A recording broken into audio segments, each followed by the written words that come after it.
turn your radios up. Turn your radios up. Y'all know what this is. Y'all know who this is. B-Eazy Dat Dude, an impromptu stream back with another one. This one is a double header. It's gonna be a banger. It's gonna be a doozy. Now, I really won't be here for a long time, but it will be a strong time. With that being said, y'all know I don't like to keep y'all waiting. So, before we get this thing started, you know,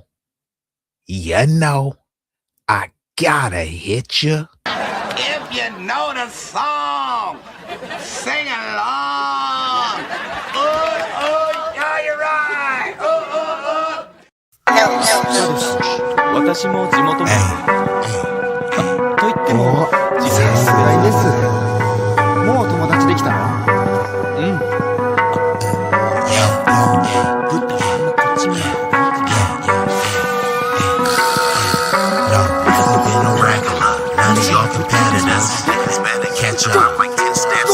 Look, this promethazine got me leaning like a cholo in the club. I'm 20 deep. I don't be riding solo. Pull some bad bitches, they vanilla and cocoa. They wanna take some photos when we kick it out in Soho. Chicks are showing tits and popping pussy for my promo. Told them like juvenile, baby, move it for me slow-mo. Then I'm right back to the block, cause I keep getting moto. I be flipping, not shrinking. I don't give a fuck about no ho, no ho. This nigga name ain't D-Lo, but pimpin' these bitches and stacking this bread forever be my stilo. This is B-Eazy Dat Dude in the trap making packs move. If I ever go broke, then I'm about to pull a jack move.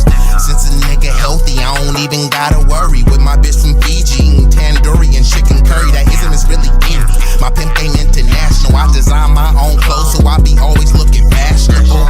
Here's a couple facts about me that y'all didn't know. Some of y'all be getting bread, but I be getting bigger, dawg. I got bigger guns and a whole lot of bad.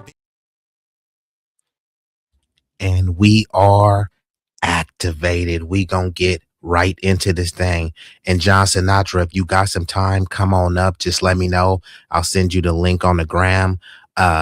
Yeah, let me know. I won't be here for a long time, but it will be a strong time. Y'all seen the title. Y'all seen the thumbnail.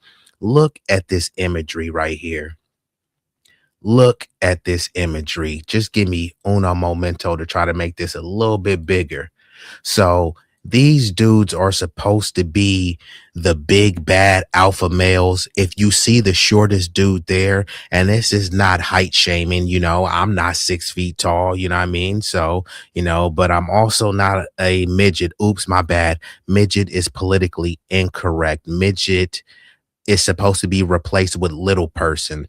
So the tiniest person is in the room has the biggest reach and the biggest influence, which shows you that you know what I mean, you could get something popping, you know, even with this short stature. I'm showing this because these dudes are supposed to be, and John, you know what I call Nick, the Mexican maniac. That's what he is, the midget Mexican maniac. But because it doesn't sound as good if I say the little person Mexican maniac. So the midget Mexican maniac, it does kind of flow better. But look at this. These dudes are supposed to be the alpha-est of alpha males. But when you start breaking it down, many of these dudes are moist, pathetic maniacs. I forgot the moist. The moist midget maniac Mexican is the ringleader of all of these people. They got the dude in the back, Sneeko. The dude is clearly some sort of Filipino, I think he is. And some days he'll say he's black. Other days he says that he's biracial. You know what I mean? But if you look at him, nothing is black about him. If you look at the Tate brothers, they'll call black people niggers and say, hey, my dad is black. My dad is black. But if you ask them, are they black? They say, no, we're biracial. So they only say that they're black when they're calling black people niggers. Ironically, they got this other dude, some clown named clavicular. I'll call him clownvicular. This dude is into looks maxing, where he takes all sorts of testosterone. He said he gets injections in his penis. He takes testosterone shots. He wears makeup. He does all sorts of things to try to beautify himself, and it's called look maxing. So all of these dudes are supposed to be the alpha-ist of alpha males. I'm going to react to a video from Amazing Lucas, and I think his video is a bit satire, but we'll get right into the video. Let me know if y'all know any of these people.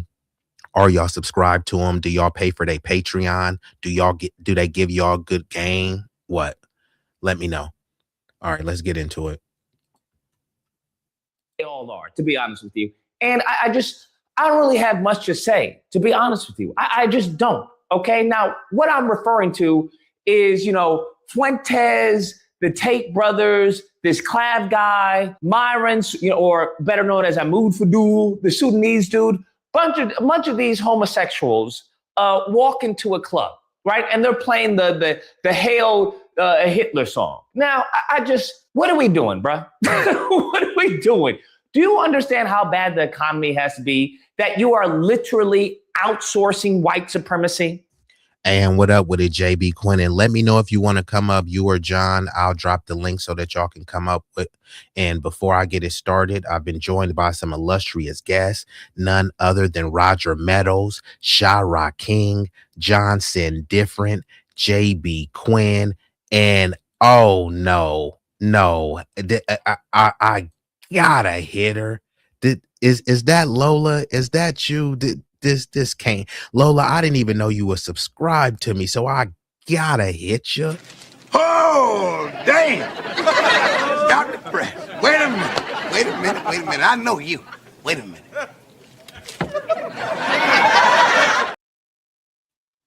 Lola, is that really you? Shout out to Lola and shout out to Black Love. If I'm not mistaken, I don't know if you tied the knot or will be tying the knot in the future, but it's a beautiful thing to see. So salute to love Lola. You know, me and Lola always like to clash. I'm probably the only one who defeated Lola in a debate. You know what I mean? Lola, Lola is undefeated in a debate, except when she battles me. Other than that, Lola, she is GOAT tier with her debate tactics. So I love not her tactics, also her information. So Lola, salute to you and the family. Much love. Yeah, you are extremely solid. But yeah, I didn't even know where you been at, Lola. Where you been? And like my brother JB says, Black love. It's a beautiful thing. It really is. But Lola, if you want to come up, John or JB, because I know these people are credible in terms of with their acumen, but we're going to get right into the video. Salute to y'all. I love y'all. The people coming in heavy, the illustrious guest is rolling in. And this is the realest chat on YouTube. And John, you help continue make it realer. Salute to John. You know what I mean? This is my Brody. You feel me? One of the day ones. And shout out to Shara King. Black love is a beautiful thing. See, some people get afraid to say that because there's been a demonization of the city, of the community. You hear about a lot of this gender war stuff, but when you look at when people get married, when Black people get married, disproportionately they marry other Black people. So and look, you can love whoever you want. You know what I mean? I'm not the dick detective. You know what I mean? I'm not the vagina police. Like, love who you love, do who you do. All we're saying is that there has been attack on the Black nuclear family and Black love in general. So when I see it, when I hear about it, and I know that it's authentic and genuine, I mean, I think we should take the time to celebrate and commemorate that at any chance we can, especially since there's an attack and assault on it. We got to have some sort of adulation for it as well. So salute to them. And she says, salute. I've been boo caking, to be honest. I know I've been like, where the hell is Lola at? I've been trying to get Lola on the stream. Lola has been cupcaking. Lola, Miss O'Shun, change your name to Miss Betty Crocker. Miss Betty Crocker possible, because you've been cupcaking, no feeling, but it's a beautiful feeling. So salute to you. You deserve the cupcake, and your man deserved to be cupcaked on. Right? Y'all cupcake each other. Y'all the bakery couple. So keep on caking. Appreciate you, Lola. Salute. have much to say, to be honest with you. I just don't. Okay. Now, what I'm referring to is, Fuentes, the Tate brothers, this Clav guy, Myron, or better known as Ahmoud Fadul, the Sudanese dude, bunch of these homosexuals walk into a club, right? And they're playing the Hail Hitler song. Now, what are we doing, bruh? What are we doing? Do you understand how bad the economy has to be that you are literally outsourcing white supremacy? Do you understand that Hitler, the people that you have this Sudanese clown, all right, this absolute just buffoon, Siegen Hale in the bus. Do you understand that? And that shows you what's pathetic. And Myron, get a new shirt. He keeps wearing this shirt with a Cookie Monster because Nick Fuentes, who I call Nick Fruentes or Nick Fagwentes, he was making a Holocaust joke saying that, hey, they were being burnt alive like cookies, etc. Y'all can look that up. So Myron Gaines, aka Myron Lames, aka the Sudanese tether, whose name is Amarou Foudil. That's what his name is. He made a shirt with cookies, to be like anti-Semitic, and every time you see him, he's always wearing this stuff. That lets you know he ain't foundational Black American freedman. That lets you know. See, this is how it is. This how ill we is with our culture, right? If we went to a function, a jump off, you feel me, a sideshow or something last Friday, we ain't gonna wear the same fit that we wore Friday. We're gonna be conscientious of that. Man, I wore these J's at this turnout, the last event, right? I'm gonna wear something different. Now, that may not be a big deal. I'm just saying these are the nuances of our culture. This dude is going everywhere. He went to TPS USA wearing this shirt. He is at the club wearing this t-shirt. Everybody else is in a suit. And Myron Gaines is wearing a shirt with a Sesame Street character on there, talking about he's a high value alpha male. The dude is a Sudanese tether who doesn't even look like us at all. All the stuff he tries to say about us, oh, you niggas look like monkeys, is like, bruh, you actually really look more monkey-esque and camel-esque than anyone. You're more African than us, like you always say. But let's get back into the video though. But they're over here playing Kanye, Heil Hitler, and they think that this makes them an edgelord because, yeah, man, we don't care if white people say nigga, and so what if they do a Nazi salute? So this is supposed to make them so edgy, and that, oh man, who cares if you're a Nazi? And they know that the Nazis, you think the Nazis would have liked Myron? So he thinks that see, this is the type of dude who's not, because when I mentioned the term buck breaking, it is a physical act, but the most important and imperative aspect of buck breaking is the psychological buck breaking. Once you buck break someone psychologically, you really don't have to do much physical.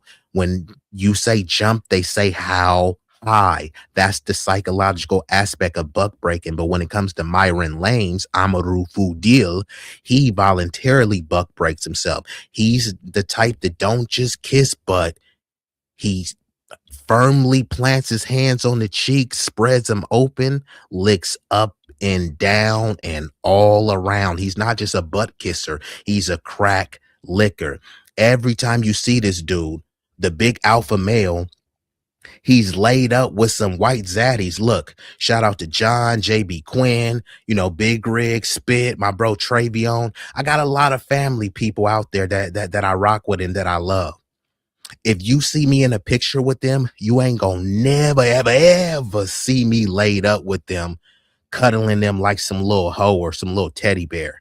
But there's countless pictures of Myron Gaines hugged up with white dudes, kissing on him and fondling near his booty hole. And he's saying, no, bro, boys will be boys. Look, I got a lot of boys. I got a lot of homies. I got a lot of niggas, and none of them ever got close to my gluteus maximus. That ain't happening. But with Myron, it's happened over and over and over. And this is the dude that young men are looking to for game. Okay, let's get back into it.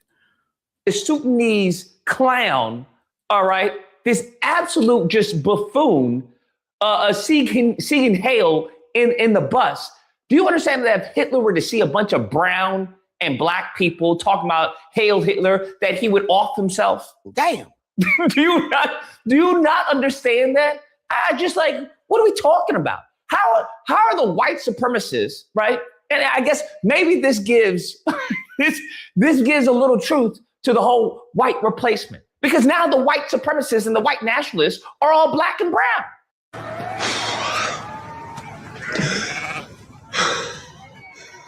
And I'm just like, what's going on here, fam? What's happening here, right? And it's just like, if you think about it, what this really is, it's just queer eye for the straight guy. Genuinely. That we've already seen this show, bruh. I've already seen this show, okay? Queer eye for the straight guy. Bunch of gay dudes who are trying to help straight men.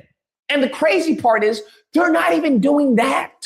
They're not even helping straight guys. They're trying to turn straight guys into gay guys. Beta. Now, many people are like, well, Lucas, this is similar to metrosexuality. Now, let me tell you something. This is nothing like metrosexuality, okay? For those who don't know, it was pretty big back in the day, especially among, millennials who were growing up at the time, where you had these dudes who were essentially trying to maximize their appearance, okay? That were very meticulous about how they looked, but it was to attract women. That's what you have to understand. The goal was getting women.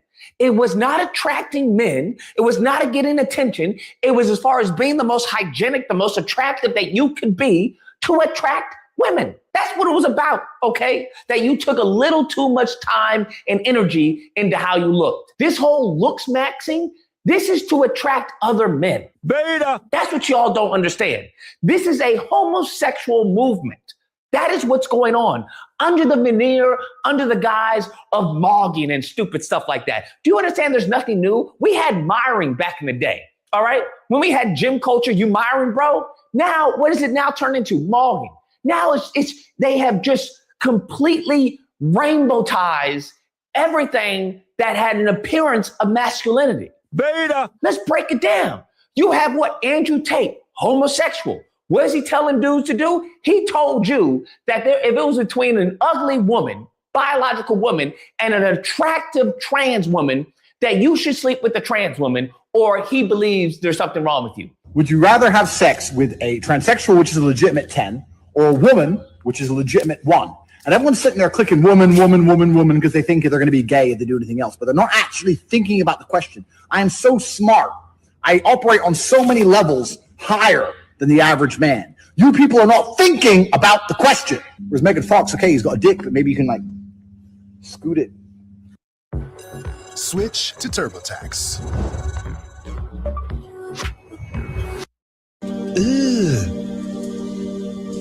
Brother, Now, this I would love to, since Lola seems to be the only woman in the chat who has revealed herself. What do you think about that? Because Andrew Tate, who says he's not gay, but in this hypothetical situation, he says, if you have a trans person and, they have a penis, but if they have a pretty face and, your options are a trans person versus an ugly woman, then you should smash the trans person, because if you smash a pretty trans person, that's not gay. So like what is he really trying to say? If you smash an ugly trans person, it is gay. But if the trans person is hot, then suddenly it ain't gay. But this is the alpha male logic that people are following and saying, no, Andrew Tate is not gay. So what if he just likes to smash trans people over and over? He only smashes the hot ones. Like what are we really talking about here? And like JB says, I see why they call him the top G. You know what? Hey, Andrew Tate, I gotta hit you with that freaky ass shit, nigga. You some freaky ass nigga. Fuck you mean? Get your freaky ass on. You know you freak with that freaky ass shit, nigga. You's a freaky ass nigga. Fuck you mean? Get your freaky ass on. You know you freak. It all makes sense now. The top G getting his backside blown out. Let's commence.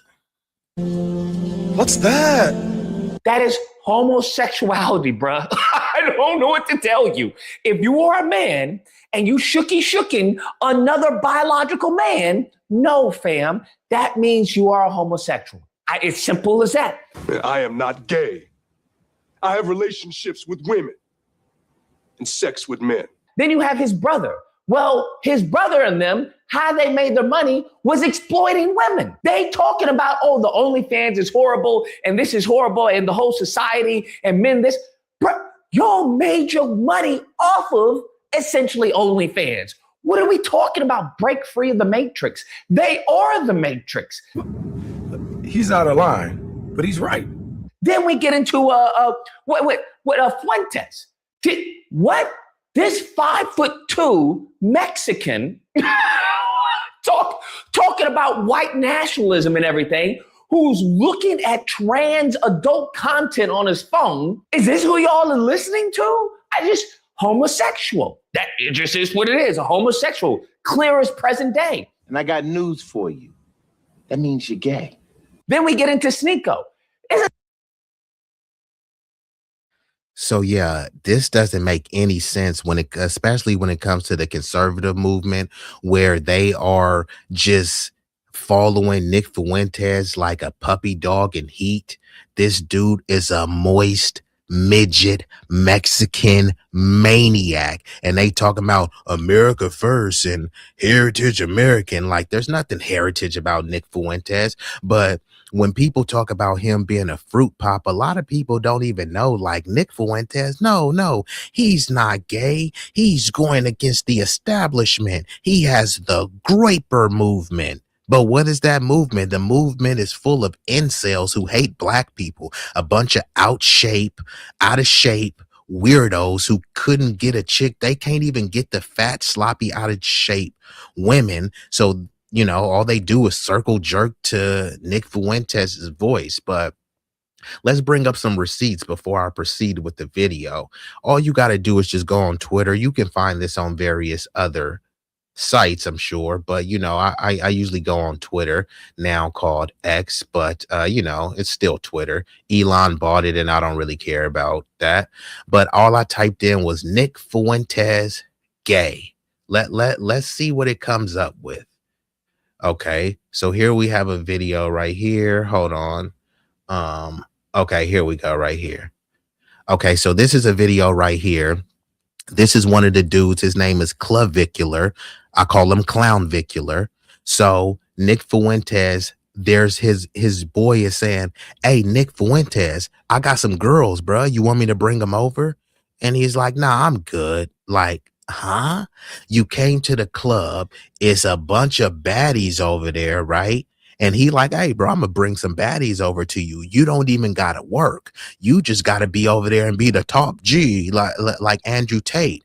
You just gotta be super smooth and player with it. See, you can have mouthpiece, but Nick, you don't even have to use it. He's saying, I'm gonna bring the girls over here, and Nick is like, nope, I'm okay. Hey, you think I'm lying? Let's hear it. Yo, Nick, I'm gonna bring some girls over for you. I'm good. Yo,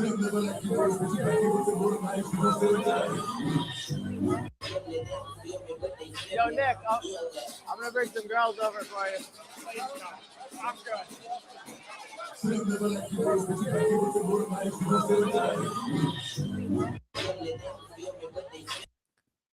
So the dude said, yo, Nick, I'm gonna bring some girls over for you. Please don't. Please don't. Like, god damn, bruh. This dude hates black people. He be foaming at the mouth, crust in the corner of his mouth, drooling, calling black people niggers. And then soon as somebody say, hey, I'm gonna bring some baddies over for you, please don't. He sounded petrified. Dude, damn. Are you that scared of the punani? Could you at least sniff the cooch? But they say, no, he's not gay. Okay. Let's see what else we got here. You can't get a GF because of what you said. You can't say anything around women anymore. Yeah. The other day I said the word retarded and she looked at me like I said the N-word. Fuck them. Honestly, I'm so sick of women. All the rules and you can't say this. And, you know, because it's like women are fucking retarded. They don't know anything. And I'm not talking about all women. Like the women that watch the show are really smart. No, but, you know, I'm just so sick of that face they make. I've just had it with that whole demeanor. You know what I'm talking about? That demeanor they have, that face they make. And it's like, don't make that face at me. I'll fucking punch you in the face. I'll wipe that stupid fucking face right off your face. You know what I mean? It's like, one, don't you fucking look at me like that. Two, you don't even know what you're talking about. Don't you love that when women don't know what the fuck they're talking about, but they look at you like you're the idiot?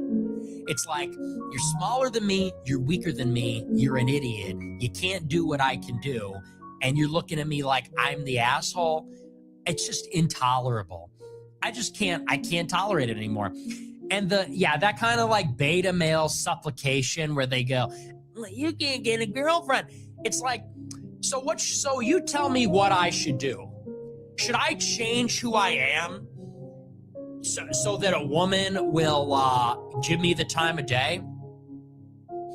Like, I'm obviously hilarious, bring joy to people's lives, super smart, super articulate, nice guy, self-made, fortitude, fierce, you know, against all odds, am successful, etc., etc. Am I supposed to like change my worldview and and I'm gonna color inside the line so a woman will do me the fucking favor of rubbing my dick? Like, not to be vulgar, is that what you did? Like, I just thought that attack is just so coded with submission. This like, okay, let's assume you're right. Well, with that mindset, you're never gonna get laid. It's like, okay, so I'm rich. I'm rich, I would say average, above average looks, famous.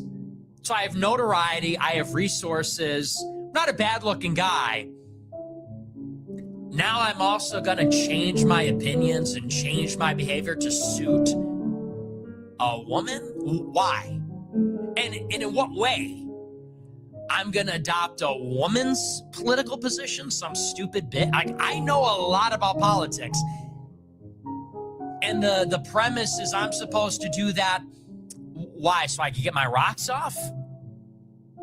It's just like, people that are really into sex are just pathetic. That's when you realize that sex is really gay. Everyone made fun of me when I said that. It's true. Sex is gay. And people say, oh, you mean like when you're not being trad? No, fuckface. I mean, it's all gay, fucktard. I mean, it's all gay. You get some stupid little faggot trad. So have y'all seen enough? But no, Nick is not gay. He's fighting the establishment. So he's saying sex is gay, yet he never had sex. And this dude is reportedly likes cat boys, you know, boys that dress up in little cat ears and has little tails. I don't know if he's a top or a bottom, if he's getting railed from behind, but this is Nick Fuentes saying having sex is gay. But how would he know? He's never had sex, right? But this is who people listen to. What did I say? A moist midget Mexican maniac. Let's rewind that a little bit back. You know, it's only a few more minutes. And he's going around calling people yaggots, you know what I mean? Maggots with an F. But sounds like you projecting, Nick, saying sex is gay. Okay, so if sex is gay, what is abstinence?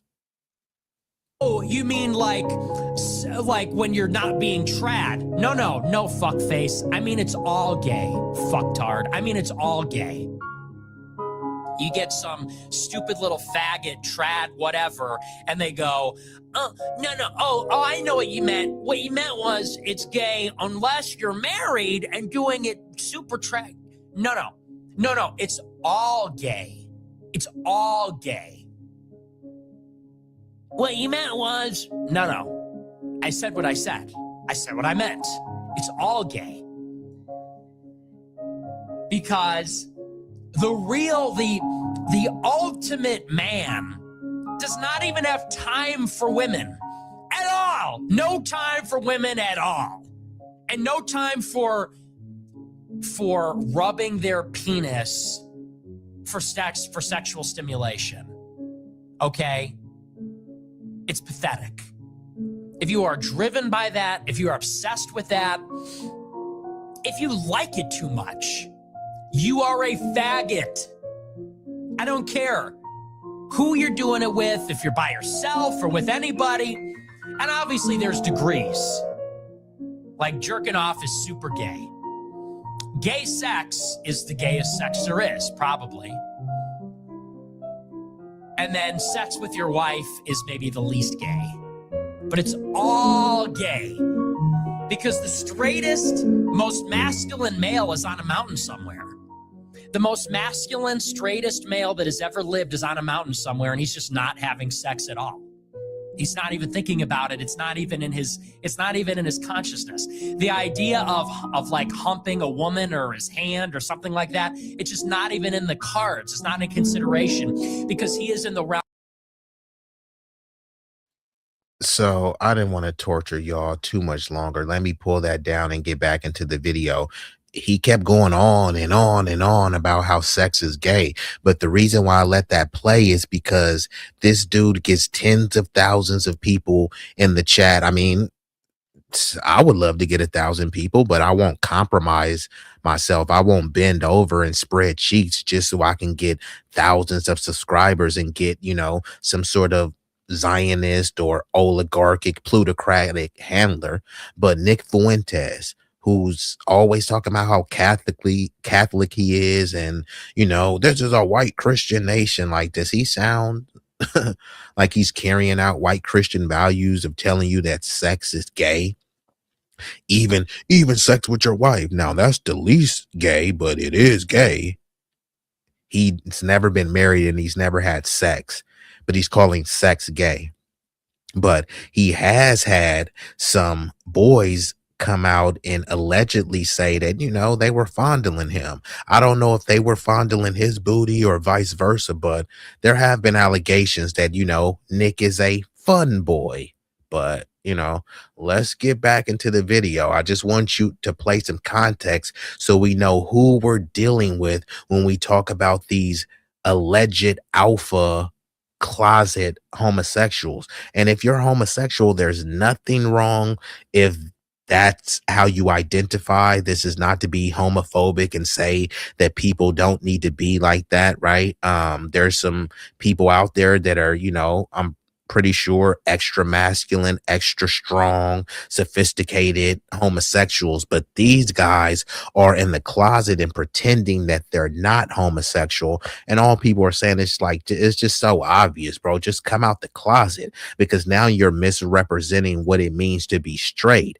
And if you're bisexual, just say that. If you're homosexual, just say that. But to act like you're just straight and narrow and, I'm the top G while you're getting bottomed and railed from behind, fondled by numerous fun boys. Like, yeah, I mean, are you really the top G or are you the bottom G? Let's get back into it. This Nico like a Filipino or something, and he's talking about he's doing Sieg Heil and singing along with Hail Hitler song. What? Bro, I don't know what is going on with him, because I thought he was Muslim, then he was Christian. Now, I don't know. The mofo's confused. Then let's go into, I don't know, some old white guy. I don't know who this old white guy is, but I'm like, bro, that's kind of sad, fam. You look like you're damn near 56 years old, all right? You should be getting Medicaid, and you going into the club, like with a whole bunch of 20-year-olds and 19-year-olds. What? That's weird, bro.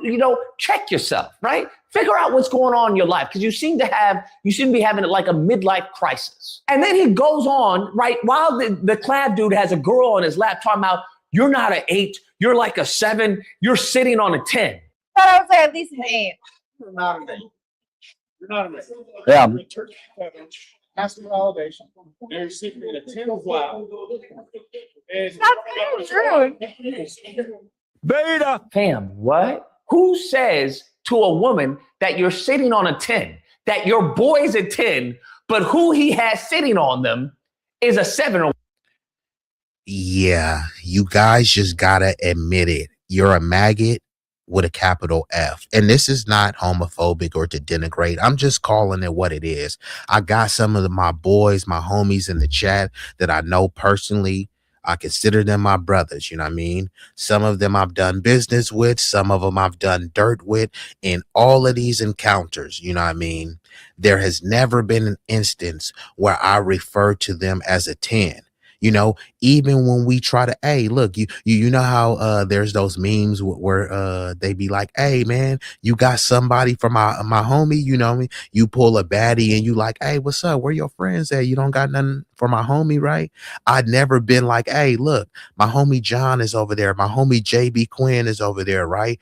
And he's a 10. My homie JB Quinn is a 10. Not only that, he's downgrading this chick. He's saying a chick, yeah, you're like a 7, but you're sitting on the lap of a 10. What did he mean by 10? Was he talking about his looks? So is he saying that his boy is cute, handsome, pretty? What the hell is this dude saying?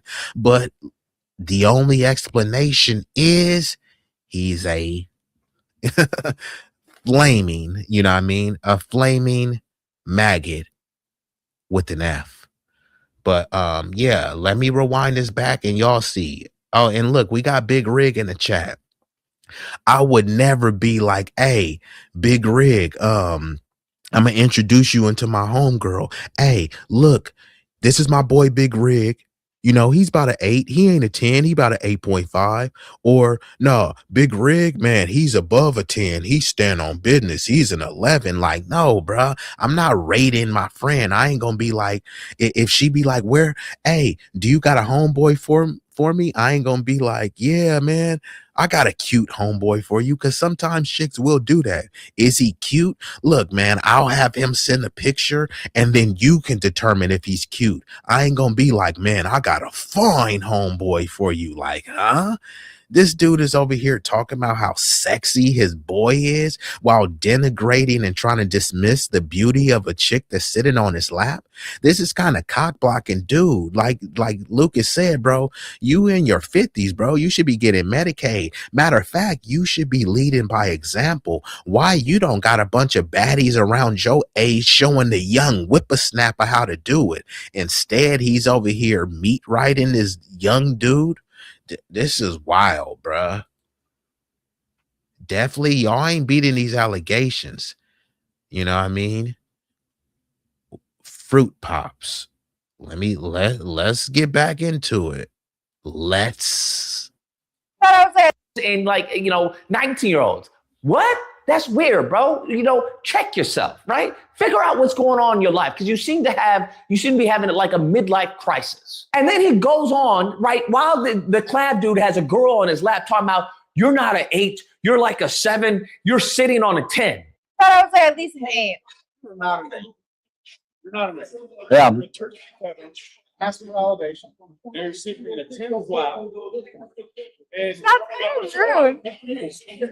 Beta. Fam, what? Who says to a woman that you're sitting on a 10, that your boy's a 10, but who he has sitting on them is a 7 or whatever? What? There is this homosexual tendency, and I wouldn't even say it's homosexual tendency because a lot of the gay guys, they don't hate women.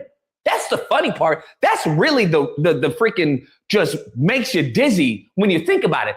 They don't hate women. They just like dudes. These guys are like angry gays. They're angry gays where they're like, they hate women. And then we get to the clav guy. Clav guy is putting on makeup. All right, he's putting on mascara. He's gotten surgery. He's freaking talking about hitting his zygomatic arch, trying to, I want to make this, and I got a mog by my height. Huh? What? This is this is gay. Most professional like lift smaxer, and I'm already like pretty tall, so I like doing this shit. And this is what you do if you want to get like really autistic about it. And I learned this from a buddy. So you put a vantage point like here, so that way you take off the shoes, and then you go, you like rest on it, and then you set up the next vantage point like right over here. Beta. I don't know what to tell you. This is gay, and I would argue this is what anti-white racism looks like. Genuinely, this is anti-white racism to a T, because they got a whole bunch of youth looking up to these guys who are flaming. I'm talking about Johnny Storm flaming homosexuals. And it's obvious to any man out there, bruh. It's obvious to any dude who actually likes women, who enjoys the chase and everything. These dudes are a bunch of gay guys, bruh. And then they all go into the club surrounded by no women. How are you going into the club to hang out with your boys? This is homie over hoes, bruh. Rolling with no beards, cause bitches ain't shit. This on my crew is thick, a bunch of knuckleheads. Bald heads and dreads. Nigga, we hating on them hoes like we hit the feds. Bitch, can't you see? Go back away from me. Me and my niggas just in the VIP. Now bump it to the left and bump it to the right. Cause when you do the homie, nigga got to do it right. Oh my God. Homie over hoe, homie, do the homie. No, bro. Y'all are gay. Y'all should have gone to like a gay club and lived your life.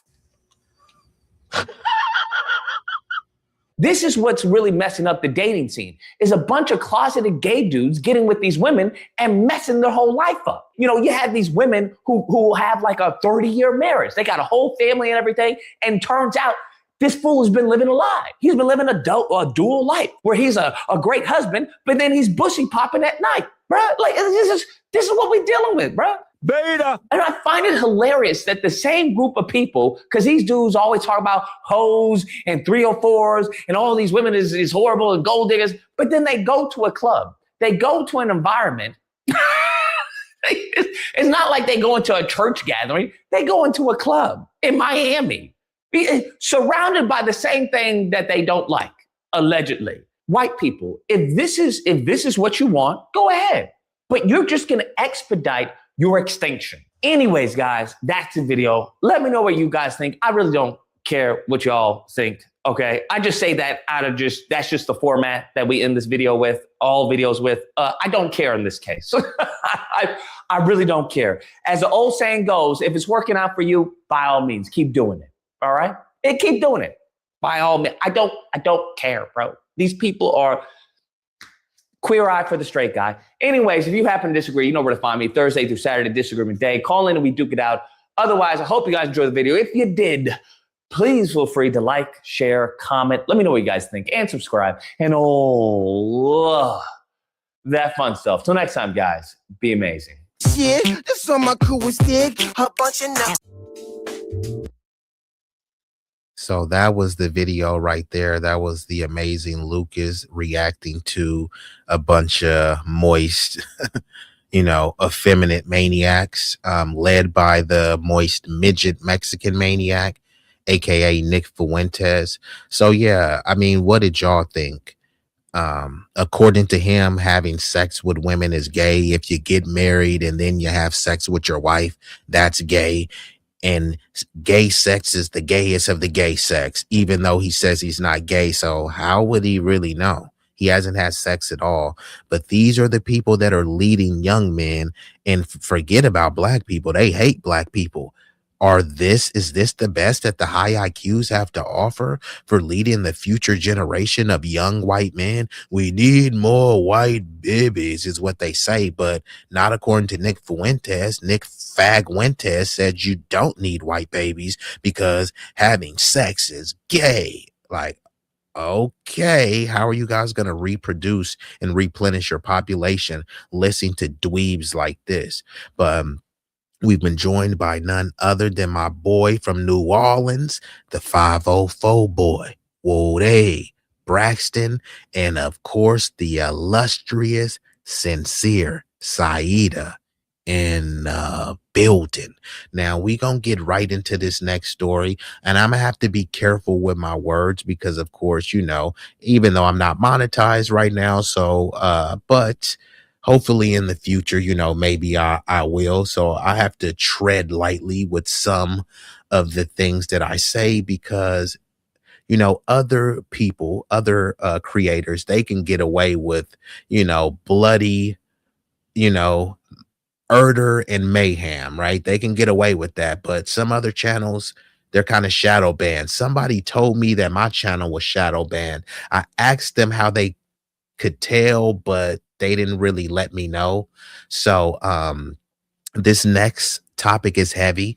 When they talk about welfare queens, y'all know who they paint the face of welfare queens. They paint black people. Even though there's more white people, then they try to say, but per capita, and they try to frame it as, yeah, it's more white people, but technically, based on the percentages, is more of y'all, is more of us total, but per capita, y'all use it at a higher rate. That's essentially what they're saying, because it's more of them on it, but they're essentially saying, yeah, but your rate is higher. But if you guys are saying that we're allegedly low IQ, poor, and lazy, then that would make sense why we're using it at this particular rate. But why is your community using it at all, right? You're the community of pull yourself up by your bootstraps. So, and welfare wasn't created for black people. It was created for white women specifically. So as much as they want to try to frame it as a black culture thing, it literally was created to preserve white culture and white dominance. I mean, so we can get into this video right now where some people that are part of that special chosen community that people are afraid to speak about, their community has been disproportionately receiving government welfare benefits. Are you kidding me? I thought that black people were the face of welfare. Now, a bunch of people, they love to say, it's the Jews. Okay, and then I just got to ask them, okay, fine. It's the J community. But for accuracy purposes, for clarity, what race are they? No, seriously. When there's a US census in front of them, there's no box to check that says Jewish. There is a box that says other, but most people are not checking that. So what race are these people racially, socially classified as? So then that's why they try to say, well, why do you have to make it about race? Y'all always are making things about race. But then suddenly then they say, no, don't make it about race, make it about ethnicity. Fine, we can talk about ethnicity and religion, but I want historical accuracy. And I'm asking you, what race are these people? Race is a social construct. So is religion, right? That's a social construct. Ethnicity is a social construct. We can go down the list of things that are social constructs, but you adhere to race. People adhere to race constructs when it's advantageous to them. And then when they want to make things about ethnicity, it's just a social construct. So they're saying don't pay attention to one social construct, but uplift another social construct. No, there's no race called Jewish, just like there's no race called Muslim. So what race are these people? Fair questions to ask. Let's get into this video. And this video, if you would like to watch this video uninterrupted, is from Tyler Oliveira channel, or hopefully I'm saying it right. Tyler Oliveira. And the video is titled Inside the New York Town Invaded by Welfare Addicted Jays. That's the title. Now, I'm probably not going to watch all of the video, but we'll see how you guys are responding to it. But I will play at least, several minutes so y'all get the gist of it. Welfare addicted Jays? I don't want my kids to play in the house of a secular guy. This is Curious Joel. A village of 44,000 Hasidic Jews in upstate New York that primarily speak Yiddish have an average of 7 kids per family. How many kids do most people have out here? 17, 18. How do they afford 17, 18 kids? It's one of the poorest towns in America, with 40% living beneath the federal poverty line. Many men here are religiously studying the Torah full-time. So he said on average, the women have 7 to 8 kids. And this dude said some of them have 17 to 18 kids on average. Now, some people are struggling to take care of 1 and 2 kids. How do you take care of 17 kids? Forget 17. How do you take care of 7 kids? And if you have 7 kids, and I say, hey, personal responsibility, pull yourself up by your bootstrap. Do you think that's what these people are being told? And for all of these people that don't seem to work, they sure do seem to have a lot of stuff. You know what I mean? But wonder where they got that from. According to them, it was the Most High. And heavily rely on public assistance and welfare in the form of Medicaid, housing vouchers, food stamps, and cash aid to support their giant families that God commanded them to have. And the village enforces strict gender roles, modest dress codes, and sends their kids to private religious schools. And why is it okay for Jewish people to live together in a homogenous Jew-only community, but it's Staying late again? Yep, got prospect calls to summarize. You really need to. So they have their own communities, their own police force. So if something happens, this is why, see, when they always talk about black on black crime, but if there's Jewish on Jewish crime, no one is ever going to know, because it's going to be a Jewish police officer. They're going to clean up the scene and no one knows. So it's just like they're innocent and they never commit crime, but they're just like any other population. No one is infallible. They have their own schools, but nobody is talking about affirmative action and wokeness and reverse discrimination, right? Whites will say, oh, look, man, we should be able to go to these HBCUs. Well, you can go there. Why are there historically black colleges? Well, because you guys didn't want us to go to your colleges, and historically black means that anyone could go. We're just saying that we created these institutions because y'all didn't want us to go there. What about historically white colleges? You already have them. Cornell, Brown, Penn, Harvard, Yale. Just because it's not called a historically white institution doesn't mean that that's what it is. But they never go to the J community and say, why do you guys have your own stuff? The reason why they're able to get their own stuff is because many in your community, the heritage clowns, the heritage hooligan will try to say, no, you guys are not like us. They're not white. So why are you just allowing them all of this power? They'll say that they're 2%, 1% of the population. Why are they allowed to have this disproportionate power? If they're not of the W community, then why isn't the W community doing anything about it? Having their own schools, and they don't want to go to school with your kids, and they don't want your kids going to school with them. And it's fine because they're Jewish, okay? But then if you're Christian, if you're a Christian and you say, hey, well, I'm not Jewish, I don't want to go to school with Jewish people, that's anti-Semitic, but it's not anti-Christian for them to deny you access to their schools. And then you can go there if you're Jewish, but you got to have the complexion for the protection. There's no race called Jewish. So why aren't there any black Jews going to those schools? So they try to say that, oh, no, it's not about race. It's just about faith. Well, there's black people that are Jewish that believe the same thing as these rabbis, but they're not allowed to go to those schools, and they're not allowed to marry the Lily W Jews. I wonder why that is. But don't make it about race. Okay. Build their own. I pulled up to Curious Joel myself to see what's going on. Welcome to Curious Joel, a traditional community of modesty and values. In keeping with our traditions and religious customs, we kindly ask that you dress and behave in a modest way while visiting our community. This includes wearing long skirts or pants, covered necklines, sleeves past the elbow, use appropriate language, maintain gender separation in all public areas. Thank you for respecting our Values. Let's pop in here and say shalom. Lots of people praying. Hi. Shalom. Okay, so it says entrance for members only. Not sure what it takes to be a member. What does it take to be a member? So I want y'all to pay attention how nice these buildings are. So mind you, this is considered one of the poorest districts in the country.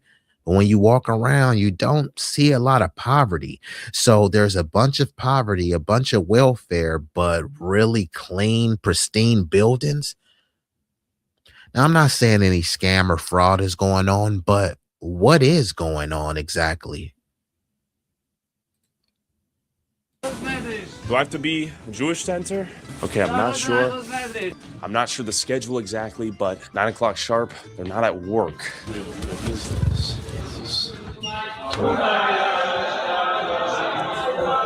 Okay, so I guess everyone's praying right now. So you got to wonder what these people do for employment. You'll notice the Mexicans out here are doing the hard labor, and the Jewish people, I'm not sure what they do. Maybe we can ask this guy. Excuse me. What do most people do for work out here? You don't know? All right, cold shoulder. Question for you, sir. How long do people pray per day? Maybe 6 hours. Okay, what do people do for work? I'm not a news reporter. We have to.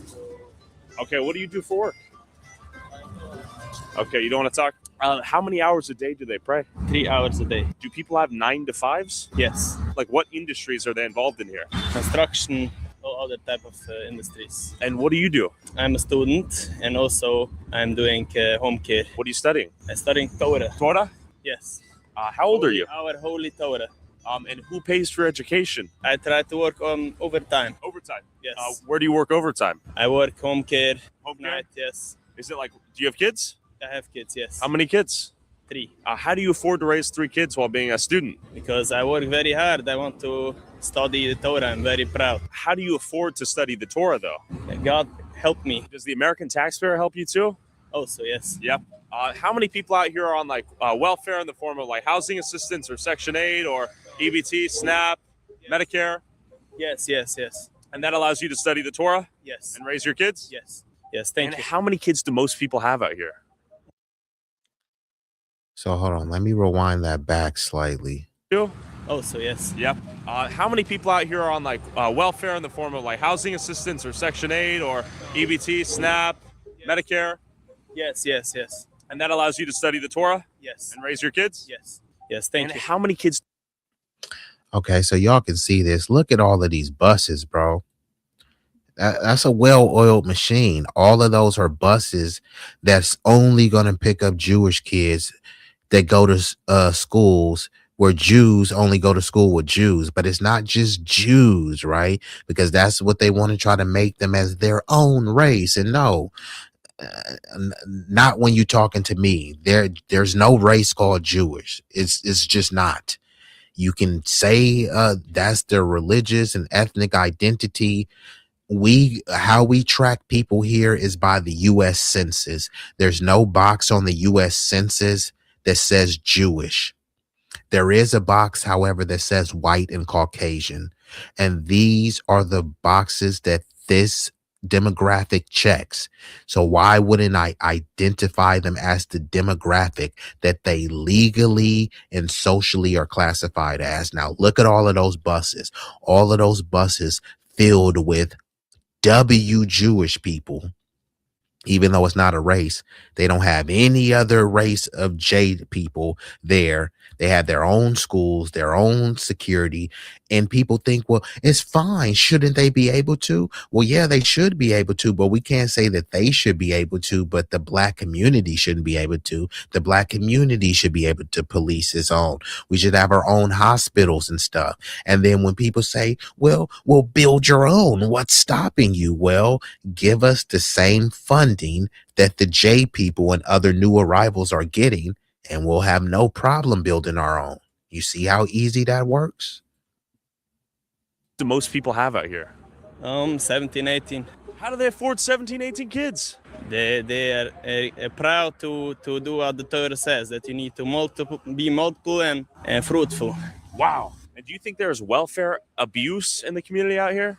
No. No? Because they actually have the kids? Yes. They have the kids. Do they get tax credits for the kids? What they get, but they are all doing to keep our Torah. Yes. Keep the Torah. Yes. What are your thoughts on people out there who can barely afford to have one kid? If they want, they can have one. But if God's given them more, it's very proud. Okay, shout out God. Yes. Okay. One thing, we are very against the state of Israel. It's a very big problem for us. So you guys don't approve of a state of Israel before the Messiah comes, right? Yes. Zionism is not Judaism. It's a very other thing. Question for you, sir. What do you do for work out here? Are you on the phone? Or are you listening to the radio? So many in this community, they are not Zionists. They consider themselves Jews, I think this might be a Hasidic Jewish community. I'm not quite sure. Obviously, there's Sephardic, Hasidic, Ashkenazi. I believe this might be a Hasidic Jewish community, but they want to be clear that, look, man, we don't support Netanyahu and we're against Zionism. And I think in America specifically, most of the Zionists are Christians. I mean, they get funded by many Zionists. So if a Zionist drops hundreds of thousands or hundreds of millions in your bank account, then many people will say, hey, I'm a Zionist too, i.e. Joe Biden, i.e. Donald Trump, both Christian Zionists. And of course, I got to give a shout out to Ronnie Q, what it did do in building. Okay. Damn, it's tough to get some answers out of folks. What do you do for work? Nothing. How do you make money? My wife. Your wife? What does she do for work? What is this? Interview. Good to meet you. For YouTube. So your wife works and you study the Torah? Have a good day. How many kids do you have? Have a good day. How many children do you have? Okay, thank you. Well, that was fascinating. Excuse me, do you study Torah? Torah? No. What Scribe is how 4 million people turn processes into step-by-step guides. The hardest part of what do you do for work? Do you have a job? Does your wife work? Are you a student of the Torah? Yes. Do you work a job for money? I? Yeah. No. Does your wife? Yes. She does. Does your wife go to work to make money and you study Torah? Where are you? Tyler, good to meet you. I'm just doing a YouTube video about this place. I find it I fascinating. don't have time. I have to. But where are you going if you don't work? I study. Do you study? And does your wife work? What industry does she work in? Teaching, education, children? Correct. Like he said, they said on average, the women are popping out 7 to 8 babies. And the other dude said it's normal for them to have like 17 to 18 babies per woman. So yeah, and he said they're doing it because of the Torah. The Torah says be fruitful and multiply. So when people talk about, the black community, you're sexually irresponsible. You can't afford those kids and you better not depend on the welfare to raise those babies. Suddenly no one is using those talking points. Because this dude is asking them, hey, how could you afford to raise 17 kids? Oh, the Torah, God gives us the way, right? So right now, if your rent is due, and then if you just Bible thump and you read the Torah over and over and you pray, do you think that there's going to be a miracle blessed to your bank account to be able to pay your rent? If your kid don't have any food on the table, do you think if you just read the Torah, the Talmud, the Bible, and thump it over and over and over, that's going to put some food on your table? Who are these dudes kidding us that they're having 17 kids? And then he does admit that they're getting welfare assistance. He asks them, hey, so do y'all get tax credits for this too? Oh, well, people get what they get. I mean, you're basically saying yes. So just say yes. And I'm not here to say whether it's a good or a bad thing, but many people do say it's a bad thing when it's a particular community, the Black American community. But when it's these other communities, these Jewish people, suddenly it's all fine. Okay. And how do you afford the kids if you don't work? Your wife? Okay, thank you.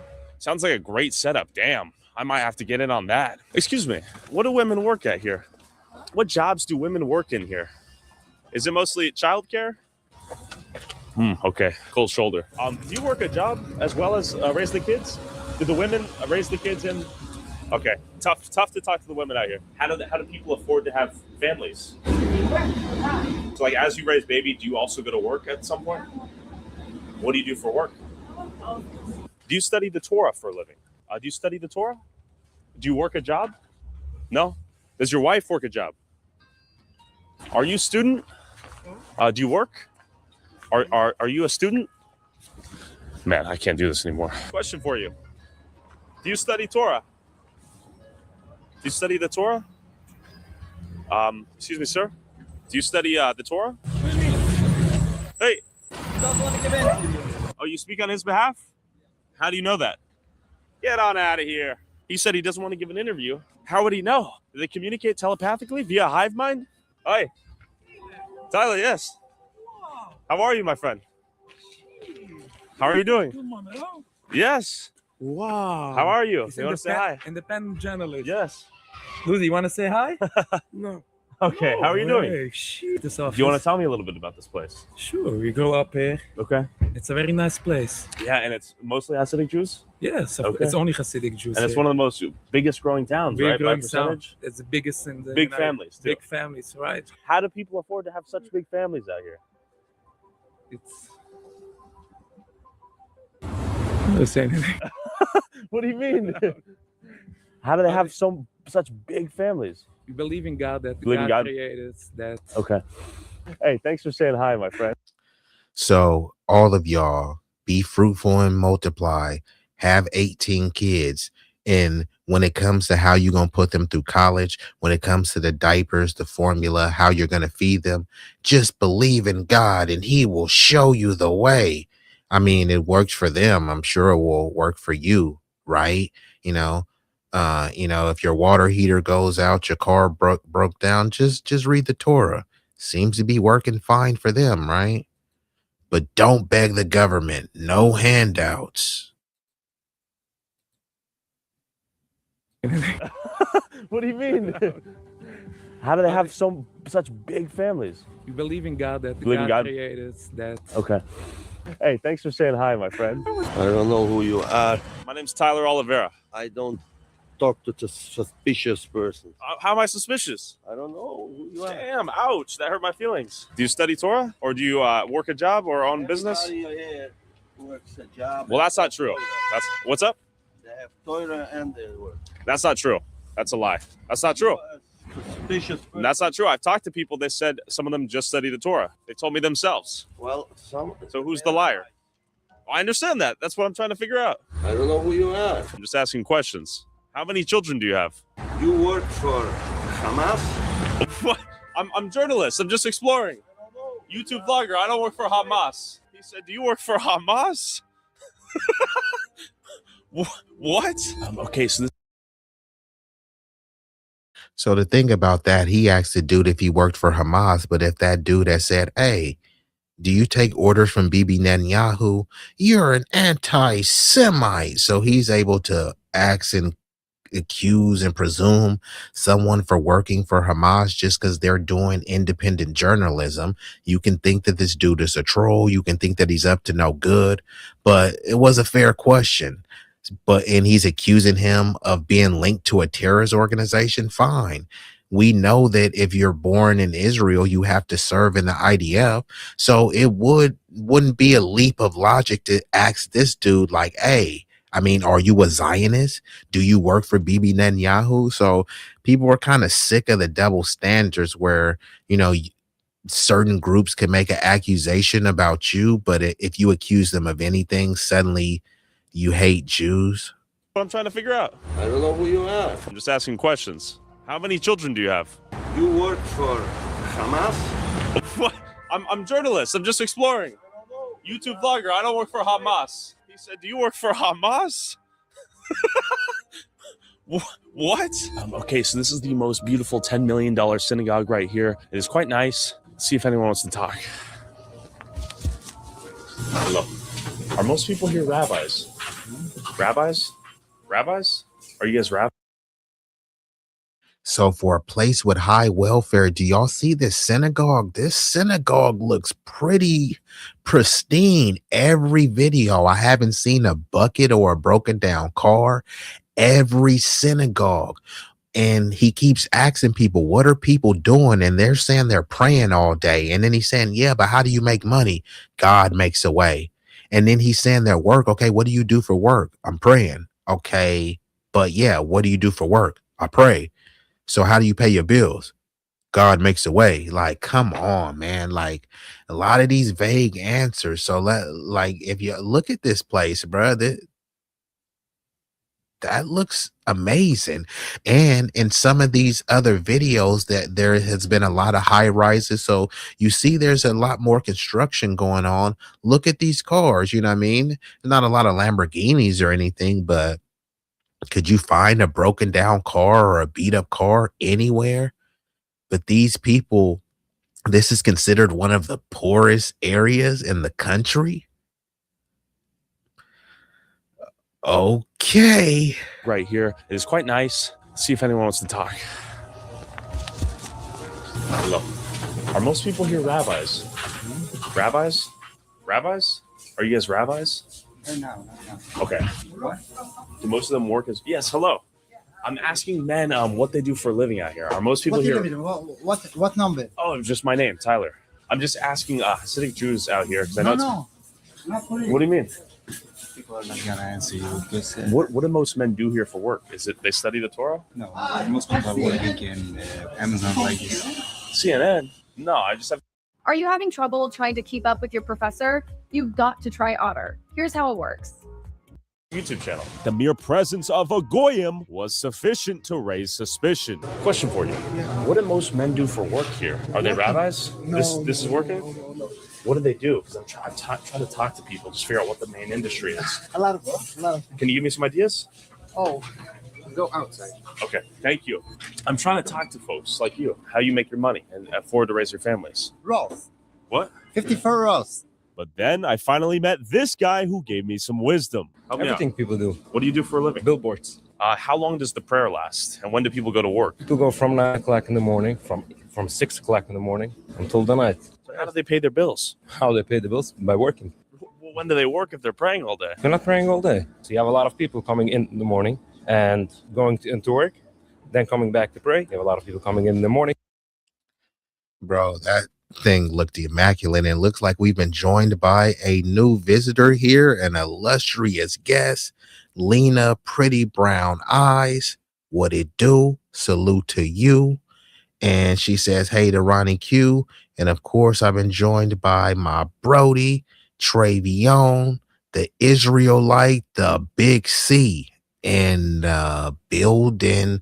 But yeah, like John says, bruh, this thing looks extremely immaculate. Poor district, but for some reason, it looks like there's a lot of wealth floating around.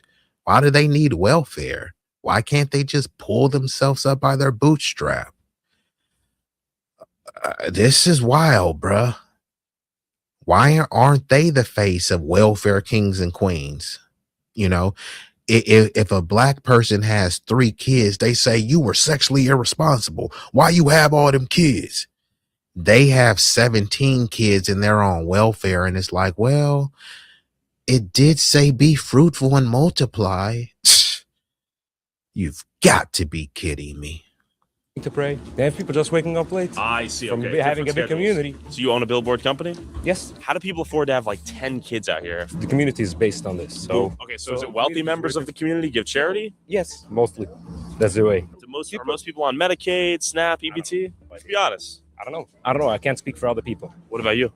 I'm not going to tell about myself. Okay. A lot of these folks have business there. Not all of them. Some of them. But there's a lot of you guys, right? Some of them are being supported by community members. Okay. What's the big industry for women out here? Is it childcare? Because I notice Mexicans seem to work like retail, construction. Many men will tell me my wife works, but I do not. That's not true. That's what they told me, though. They themselves. The first 2 years after they get married. Okay. Only the first 2 years. Okay. And then they go work. Most men. Okay. All right. How many kids do you have? I'm going to guess you have 13? They all vote unanimously in favor for it. Look at this. There's a car accident every 5 seconds. Some of the driving out here is horrendous. It's truly terrible. What did the Jewish people here do for work, from what you've seen? Did they just pray, or? No. So yes, they pray every single day, and then they walk every single day after this happened. After they. So y'all can hear this melanated dude with an accent. The reason why I'm bringing that up is because this dude said they have the Mexicans doing all the work. Earlier, the dude said it's only Hasidic Jews that live there. And then the dude said he seen construction being built, but it was only Mexicans building the stuff. So he's thinking it's a only Hasidic Jew neighborhood. You would think there would be a bunch of Hasidic Jews building the infrastructure. Instead, they're hiring cheap indentured servant labor, which is why both parties support open borders. They want a endless supply of undocumented labor so they can be in the limbo of illegal, so they can say, look, we give you temporary protected status. You're still an illegal alien, but we will protect you temporarily. And they could always dangle citizenship over their head. But in this Hasidic Jew neighborhood, rather than giving jobs to the young Hasidic men, they rather pay undocumented, unauthorized immigrants under the table so they can stagnate the wages and pay lower wages to build their infrastructure. Not only that, everyone that's working there has some sort of immigrant background or accent. So it's like, do they have any Americans there? They definitely don't have no American freedmen there, but do they have any Americans in this area? It's just all like Hasidic Jews and whatever immigrants they can bring in to be their workforce. Interesting. So not only are they using taxpayer dollars for welfare, they don't even want to hire American native born people. They want to hire immigrants and pay them under the table. Interesting. Or even the ones that are not paid under the table, the people that are working in that community seem to just have an accent and an immigrant background. Wonder why that is. Right, they go to work? Yeah. They drive in a school bus and a transit bus. Excuse me, gentlemen. What do you guys do for work here? Do you guys have like businesses, like working? I mean, they did that with the Venezuelans. Biden gave 500,000. I think it was even closer to 600,000+ Venezuelans TPS. And they said, hey, there was a need. We need someone to pick the fruit, even though most of them weren't picking fruit. They were saying about there were shortages in construction. They put them out there. They pay them lower than a native born worker would do. And then another admin comes in and say, hey, well, the infrastructure is already built. Y'all could go. You know what I mean? You guys are bringing drugs, crime, and rape as it turns into that.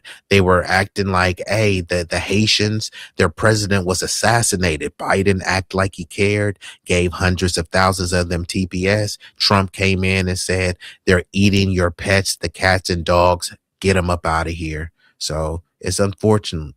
And this is in New York. This is where there's at most Jewish people. They live in New York, and this is a specific Hasidic Jewish neighborhood.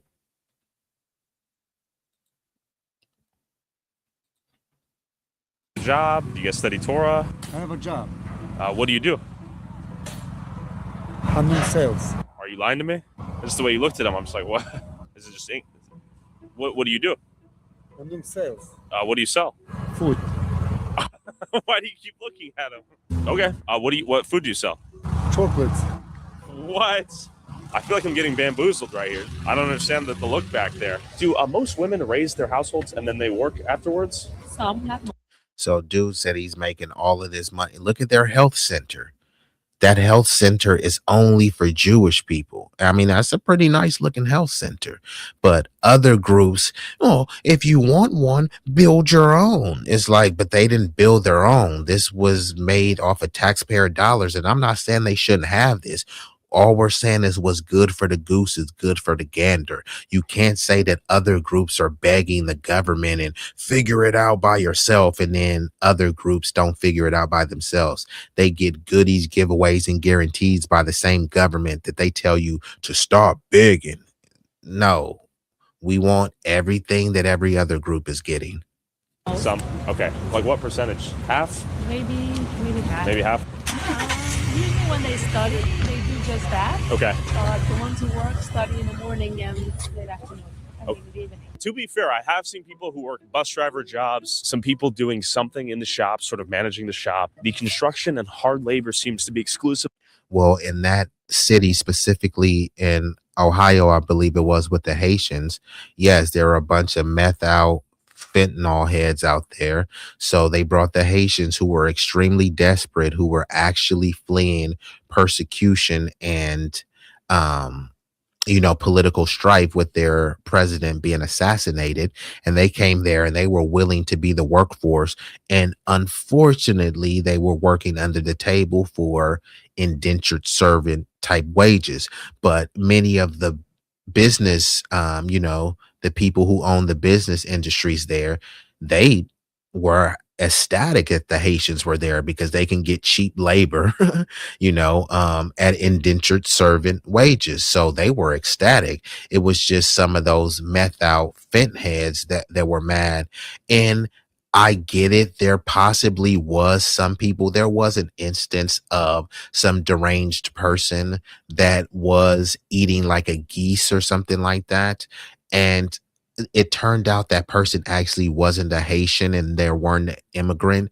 It just was a deranged person. Now, there have been stories of multiple ethnic groups that eat dog and cat. So when people try to say, oh my God, I can't believe you say that, I can't with certainty say that these specific Haitian immigrants were eating it, but many groups eat dog and cat. That includes Chinese people, that includes Nigerians, etc. If y'all want to, I will bring up the information in real time. You know what I mean? And in certain cultures, like eating cat symbolizes some level of, power and spirituality. And, they have all sorts of kind of mythical stories attached with eating certain animals. And many of these people, they have a scarcity with food. They don't have, just farms full of, beef, cows and pigs and things. So they have to look to alternative forms of meat, whether it be rabbits, raccoons, possums, mice, rats, dogs, cats, so it sounds disgusting to us, but there are a lot of groups that eat it. There used to be somewhere in China, they used to have dog festivals where, how, where I'm from in Pittsburgh, they would have a historic seafood festival, or how they have, a barbecue festival. They would have festival like that with dogs, where you can go and get like a rotisserie dog, you know what I mean? Or, you can get, dog fried rice, 101 Dalmatian soup, So for some, it's a delicacy and it's a way of life. For others, it's a cute, cuddly pet and you can't fathom eating it. So I think that was a little bit of propaganda that Trump put out there. However, there are some people with immigrant backgrounds that eat cats and dogs. I've seen this firsthand. Executed by the Mexicans. Excuse me, miss. Do women work and raise the kids out here? Sometimes. Do the men work or do they study the Torah? The sheer density of minivans out here is a phenomenon in and of itself. Excuse me. What do you do for a living? Okay. What do you do for work? What do you do for a living, sir? Tough scene. That have so many kids out there. So everybody, now that I think about it, there's not a little car in sight. Everybody has a minivan or an SUV. I mean, if on average you having 7 to 8 kids, I guess you do need a van like that. Makes sense. Practical. Excuse me. What do you do for a living? Excuse me. What do you do for work? You know who you are. You're the person that never fit in. You're the person when everybody says it's good enough, you say, no, it's not. A student. A student. You're old, though. I follow you on YouTube. There we go. So you got to answer this puzzle for me then. What do people do for work out here? We do construct. That was wild. Well, they do say you're never too old to live your dreams, but bro was like 99 and he still was in school. He was a freshman in college at 99. Hey, salute to him. More power to him. Never give up on your dreams. But let's go back and we'll see this student again, this freshman in college. What do you do for a living, sir? Tough scene. Excuse me. What do you do for a living? Excuse me. What do you do for work? I student. You're a student. You're old, though. I follow you on YouTube. There we go. So you got to answer this puzzle for me then. What do people do for work out here? We do construction. We do everything. Do people spend hours praying in the synagogue and then they work afterwards? Yeah. Do the women raise the kids and that's all they do, or do they work as well? They work as well. The men also raise their kids. Wow. We just don't bother nobody. Whatever normal people is doing, Yeah. we're doing. Okay. But we're doing it mostly in the kosher way. Instead of selling to general supermarkets, I see. For example, I'm in the kosher food. I sell Okay. for kosher supermarkets. What I'm hearing is they'll gladly take money out of the American tax base to support their lifestyle, and if they do start a business, it'll most likely accommodate and service Jews. We don't bother nobody. We don't kill. This is true. No violence out here. No violence. No drugs. No drugs. No stealing. No raping. No nothing. I've only seen bad drivers, though. You know why? Yeah. Because we have so much. We have like 10 children. We're all too busy. That's why we were upset by driving. We're getting nervous. That's the biggest violence you'll find by us. One day a year, it's called Purim. Party. We dance, people getting drunk. And the biggest good thing about that we're giving donations for other people. Oh, that's right. Do you know how much money goes out in this village? I'm going to guess millions. Millions? And that's without being so polite, keeping open the doors. That's a thing on. Gentile behavior. Yeah, right. No, not Gentile. It's Goy behavior. You're not going, I can see it. I'm goyim. No, you're not going. You're a Yid. Going back, you're a Yid. Okay. Are you a Yid? I'm goyim. Can you show me your license? I know that you guys don't support Zionism, or you guys don't support the Jewish state until the Messiah is here, right? Exactly. They are not the Jewish people. They are not us, and we are not them.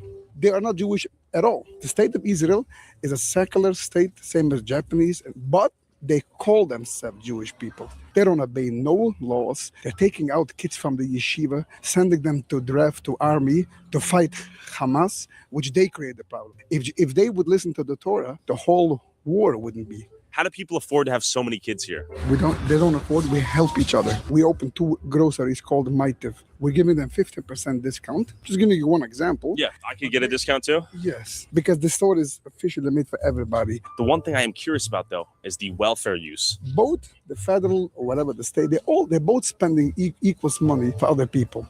The only difference is over here the money is being spent for us and our mouth to eat, and in Bronx it's being spent for the NYPD to fight. Are you on welfare? So that's his excuse, is saying, hey, look, yeah, we're on welfare, but the government is already spending the money anyways. They spend it on these different programs. They're spending it on the police. We're just taking advantage of the welfare and recycling and enriching our community with it. And hey, respect to this dude. I can't even hold him for that answer, right? Because if they're allowed to get it, if they're allowed to fraud and scam, which I would think is corrupt and immoral, but I mean, it is what it is, right? You can't knock the hustle, but all I'm saying is, why aren't they the face? He seems extremely strategic, sophisticated.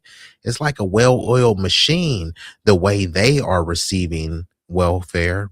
But when it comes to us, we get the blame and all of the negative stereotypes that come with it.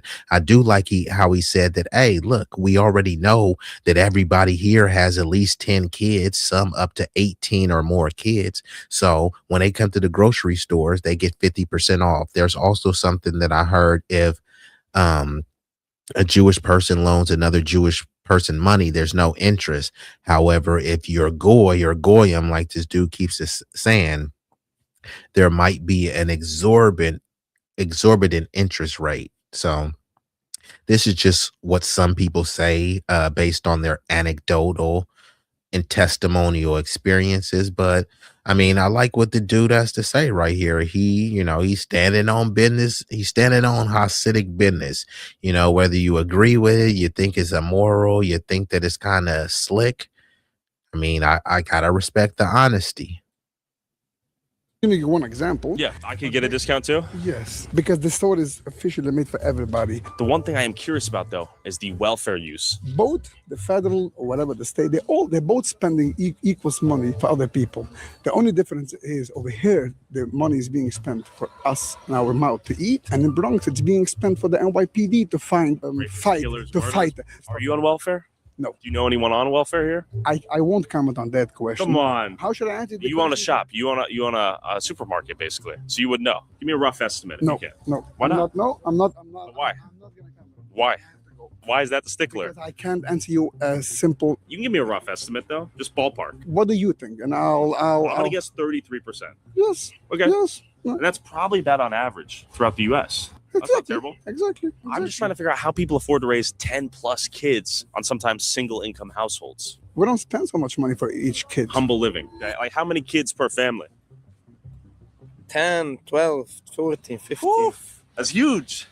And how do people afford to have such big families out here?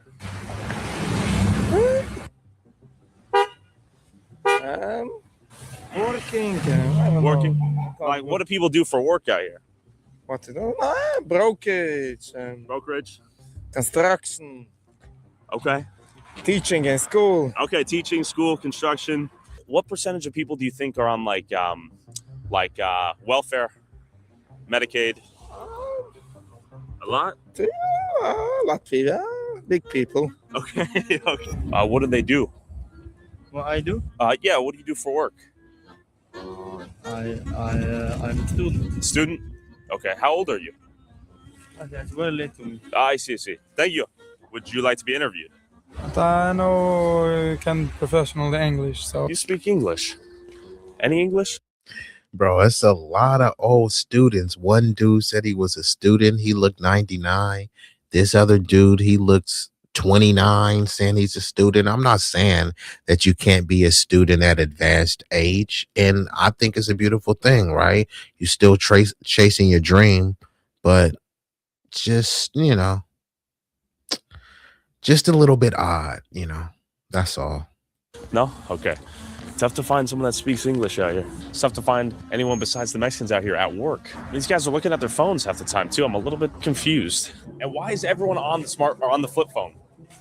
Are they actually speaking to someone? Like, are you actually on the phone with someone? Yes. Oh, you are. Okay. Some people I hear are on the radios. Could be. Okay. Pregunta. Este ciudad Jews Yes. solo Yes, only the Jews. and las personas Hispanic trabaja por construcción. Yes. Jews trabaja en construcción aquí o no? Only the Hispanics. Hispanics? Okay. Thank you, my friend. Okay, so this is sort of a well-known fact, but it's good to hear from him that So look at all of that construction going on. And the dude said, yeah, man, the only people that live in this neighborhood are Jews. But the only people working and building construction are Hispanic, right? No blacks, no whites, no Asians, only Hispanics. Interesting. Hispanics could build up the neighborhood. You just can't live there. the Hispanics are working the construction out here and the Jews are living here. Yes, only the Jews. And las personas Hispanic trabaja por construcción. Yes. Jews trabaja en construcción aquí o no? Only the Hispanics. Hispanics? Okay. Thank you, my friend. Okay, so this is sort of a well-known fact, but it's good to hear from him that the Hispanics are working the construction out here and the Jews are living here. You work in the medical industry. Yes. And you help someone who's elderly. And a lot of people think that was bigoted, that Trump made English the national language through executive order. Now, it's always been common law that English is the national language, and people get mad and say, no, it's a secular nation and that's xenophobic and all this stuff. But the reason why is because there's enclaves like this where you can go into and you'll feel like a second-class citizen because no one speaks English there, and they'll make you feel less than in your home country because you're not speaking their language from a foreign land. So many people come to be transplants. They don't want to fight for their homeland. They want to turn America into their homeland, a cuter, cuddlier version of their homeland that they don't want to go back to, and they didn't fight to change the conditions of. So this is a way that they've been legally allowed to discriminate as well. So if it's a mainly Hasidic Jew neighborhood and they say, we only speak Hebrew here, everyone here is a Hasidic Jew, how are you going to get hired unless you speak the language and know the Torah word for word or something? They have a predominantly Hispanic neighborhood. Look, it's a bunch of Hispanics and we have to cater towards them. Most people speak Spanish over here, so we can't hire you unless you're bilingual. On the flip side, if you say, hey, you guys speak Hebrew, Mandarin, Farsi, Spanish, most of our people only speak English fluently, so I can't hire you with your broken English. That turns into somehow xenophobic, and you hate that person's country just for wanting to speak English. Or Well, it's for pediatrics. pediatrics. It's a private office for Dr. Wurzberger. Okay, I've noticed that seemingly only Hispanics are out here working. Yes. And I have not seen many of the Jewish people here working. Yeah. Do you know what's going on there? That I don't know, but we do have a few coworkers also that are Okay. Jewish. I have noticed that also. I'm trying to figure out how you guys afford to have so many kids, though. I mean, I see all these Mexican workers, too. personally, Yeah. I'm struggling. You're struggling? Yeah. It's not easy. Most Okay. of the people I know are struggling. Are most people who have this amount of kids on forms of welfare like SNAP, Medicaid, housing assistance, that sort of thing? A lot of people. I'm not. Yeah. I can't talk for others, and I don't know.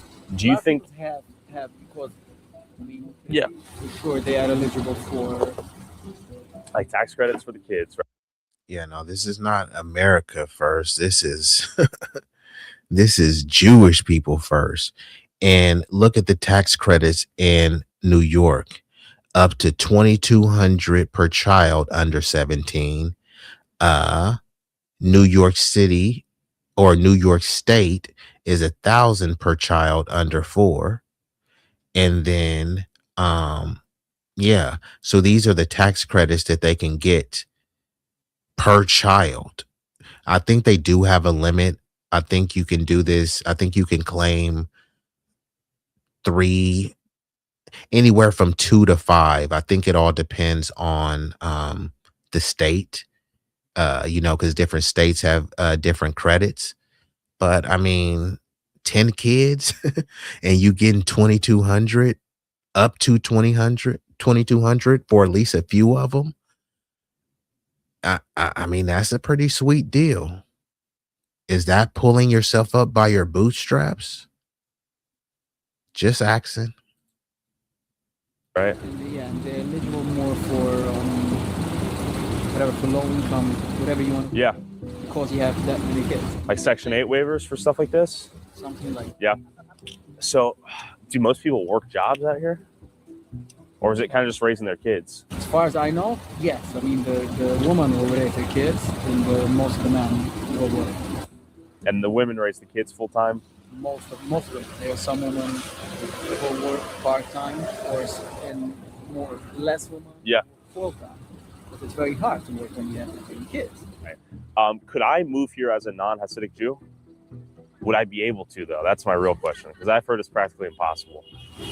It's not true. It's not true? No, nobody can stop you. You're not going to be comfortable. I get that, but would someone actually rent or sell me a house out here as a non-Hasidic Jew? Unlikely, right?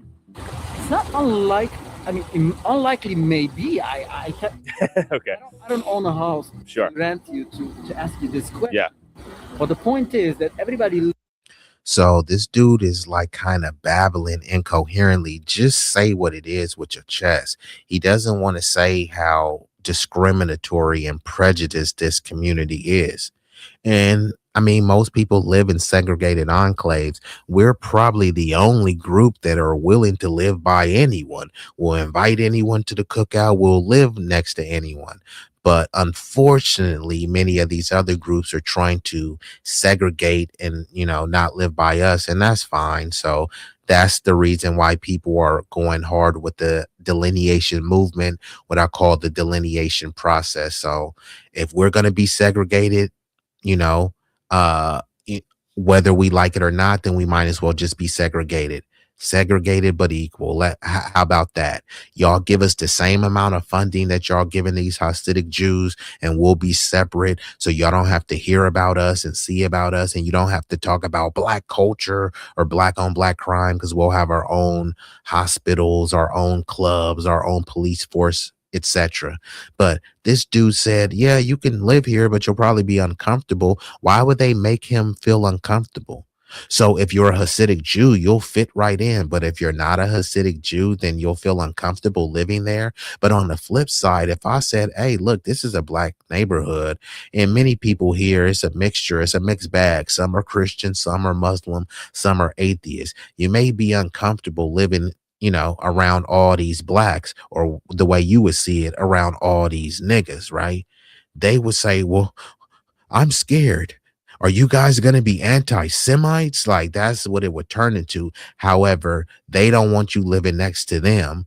You would be uncomfortable living next to them, but somehow they're not bigoted or anti-black or anti-American or anything. All right, let's just rewind that back. Would I be able to, though? That's my real question, because I've heard it's practically impossible. It's not true. It's not true? No, nobody can stop you. You're not going to be comfortable.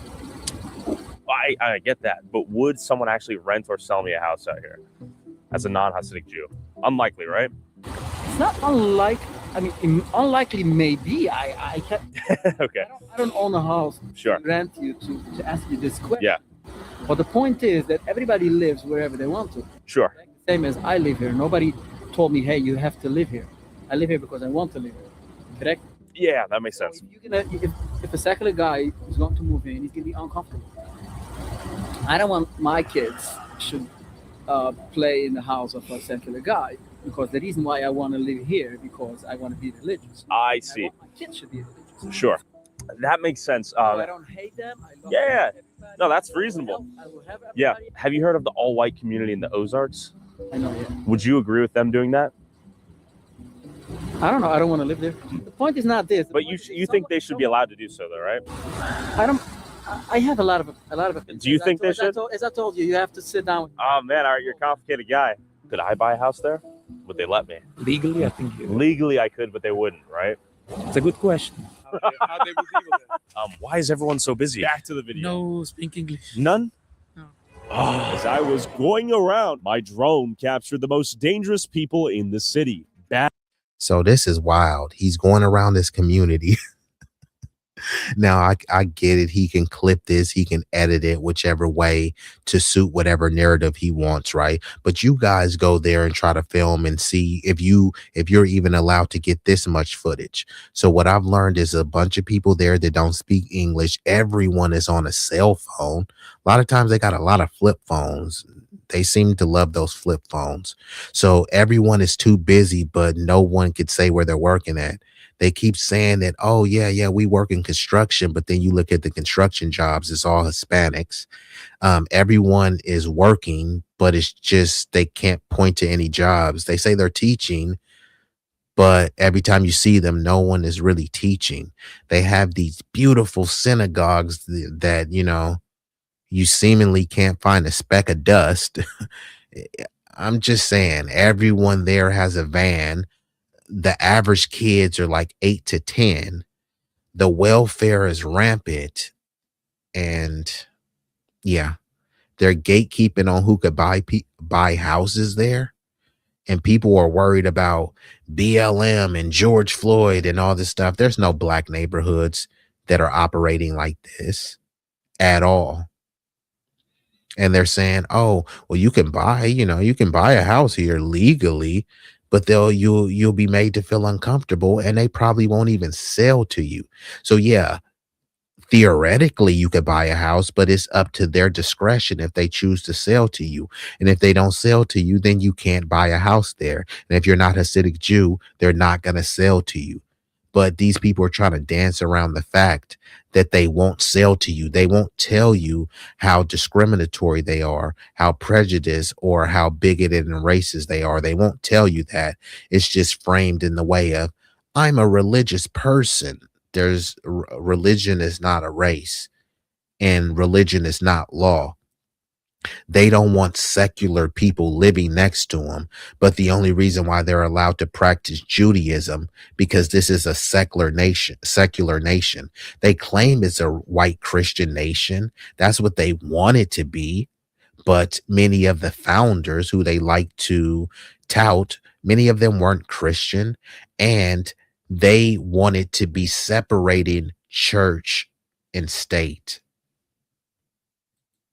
Drivers. But real quick, the sponsor of this video pulled out once they learned what the topic was. So if you want to support the channel, get access to these videos early, and watch never before seen content I can't upload on YouTube, go subscribe to my Patreon at patreon.com/Tyler Oliveira for $5 a month. Back to the video. I have $500. You want? I can give you. Hi, sir.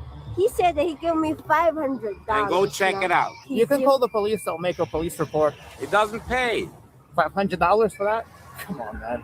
At least you give me $2,000. I don't have going to give you $2,000. change. I don't have $2,000.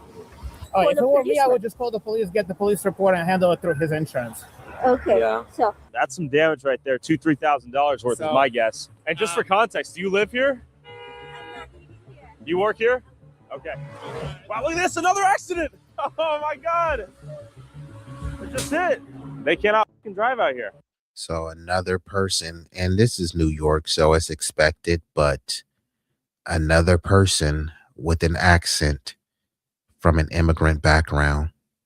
And no, I'm not xenophobic, and no, I don't hate immigrants.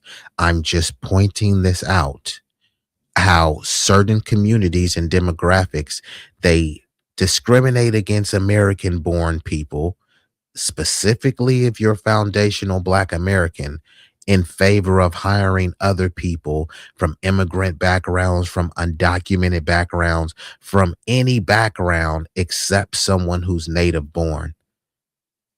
How is this America first? Now, I know these people are not America first. They're, Jewish first. And I think that's fine.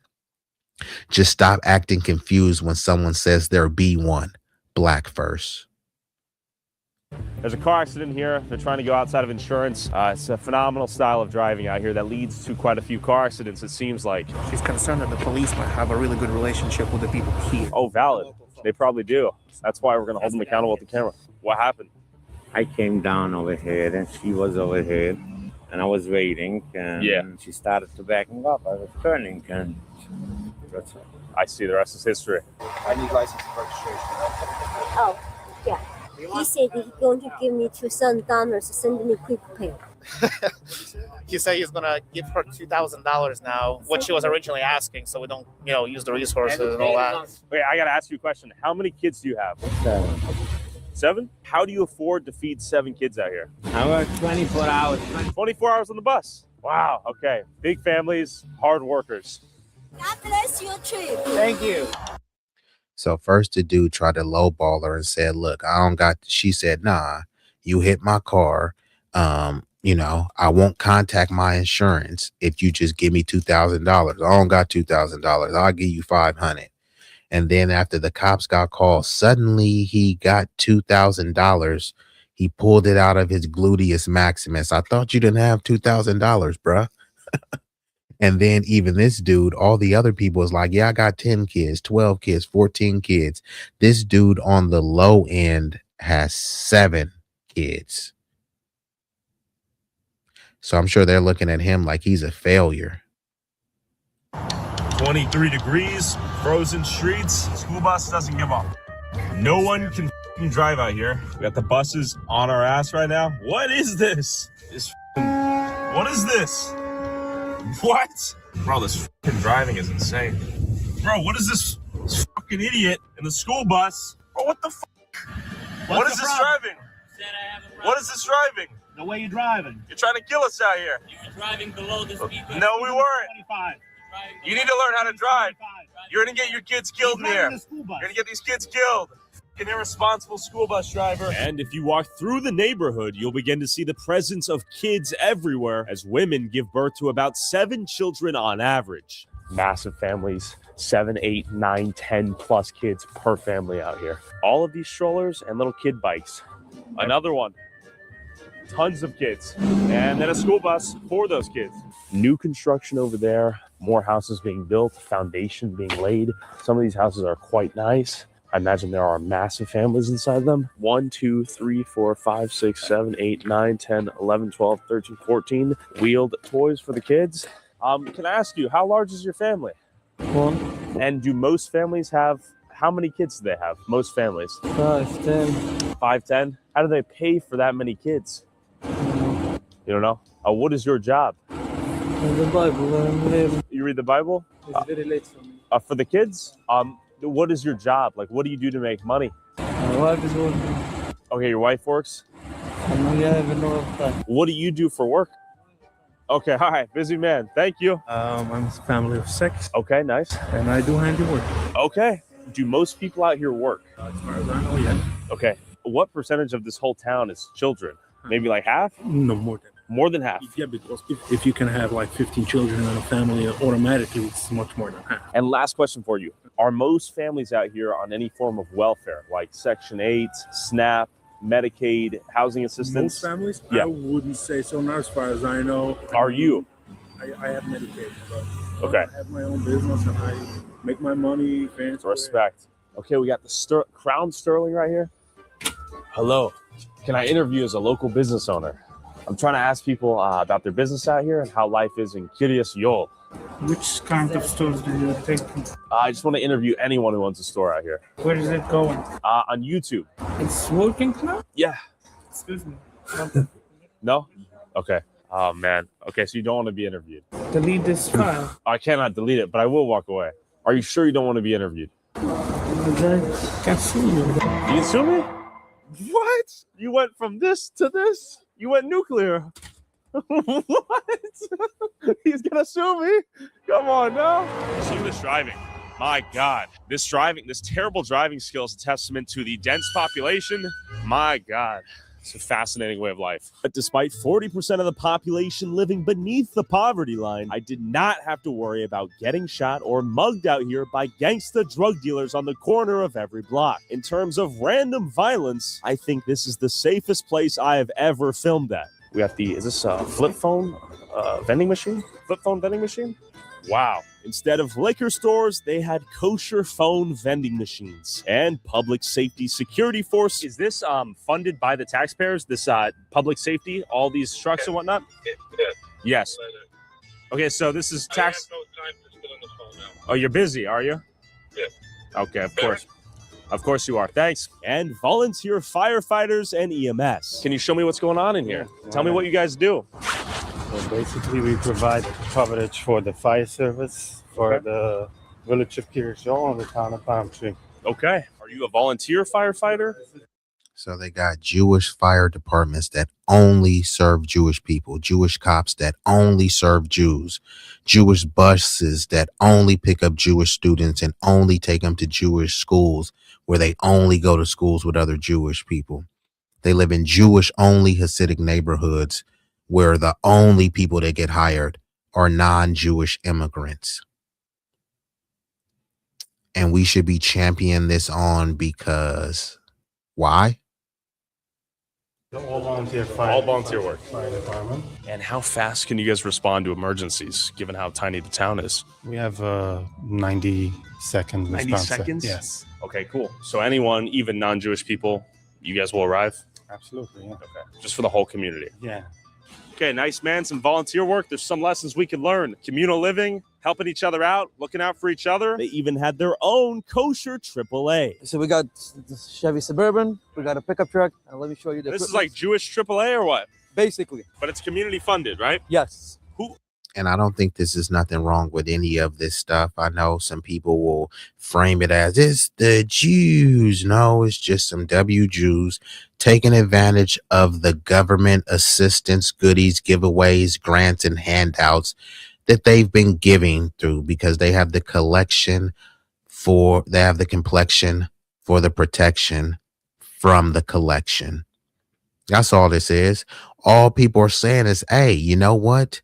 Since they have 17 babies, actually give them some more money so they can build the infrastructure. But don't only give them money, give money to the community who has actually fought, bled, and died for it. Because y'all don't want crime in the streets, right? Y'all are tired of black on black crime and depravity and degeneracy, right? So give them the same grants, goodies, giveaways, and guarantees that you're giving to this community and that you've been giving to the new arrivals. And then we'll see how this community is able to thrive and enfranchise themselves. They've done it multiple times over. It's just the government has worked with other law enforcement institutions to disenfranchise, to burn, to subjugate, to obliterate. So yeah, like we've already built towns, we've already built multiple infrastructure. All we need is the monetary backing minus the meddling. You know what I mean? Y'all save some money from Doge, right? Invest in your citizens. And we're not saying only invest in us. Hey, invest in all of the American people, but don't bring over people from another country and say that they're fleeing gang violence or religious persecution, or this person is gay and their country is unfavorable to gays, so we have to bring them over here and give them reparations. No, help the American citizens. I'm sure there's a bunch of snaggletooth, methyl, fentanyl heads in Appalachia. Help them. Make sure that they get their life, started, and that they have gainful employment and things as well. It's the greatest nation. They say there's nothing that we can't do. So then that means that we should be able to do reparations, right?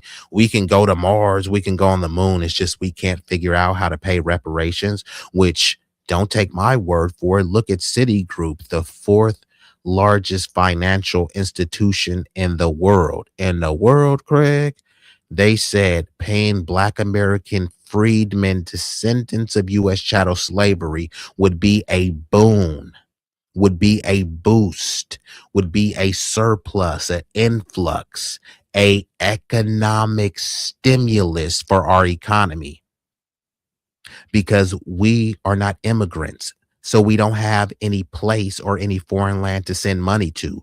Meanwhile, these other immigrants sent out over 450 billion in remittances in 2024 alone, estimated. Us, our money is going to be recycled within the U.S. economy, which will be a boon for the local and national economy and the stock market. So, yeah, I don't really have an issue with them having all of their own institutions. It's just the groundwork and the precedence has been laid. So our community needs the same thing so that people won't have to complain anymore. You won't have to worry about crime. We'll handle it from here. Y'all don't want to come put out any of our fires? Don't trip.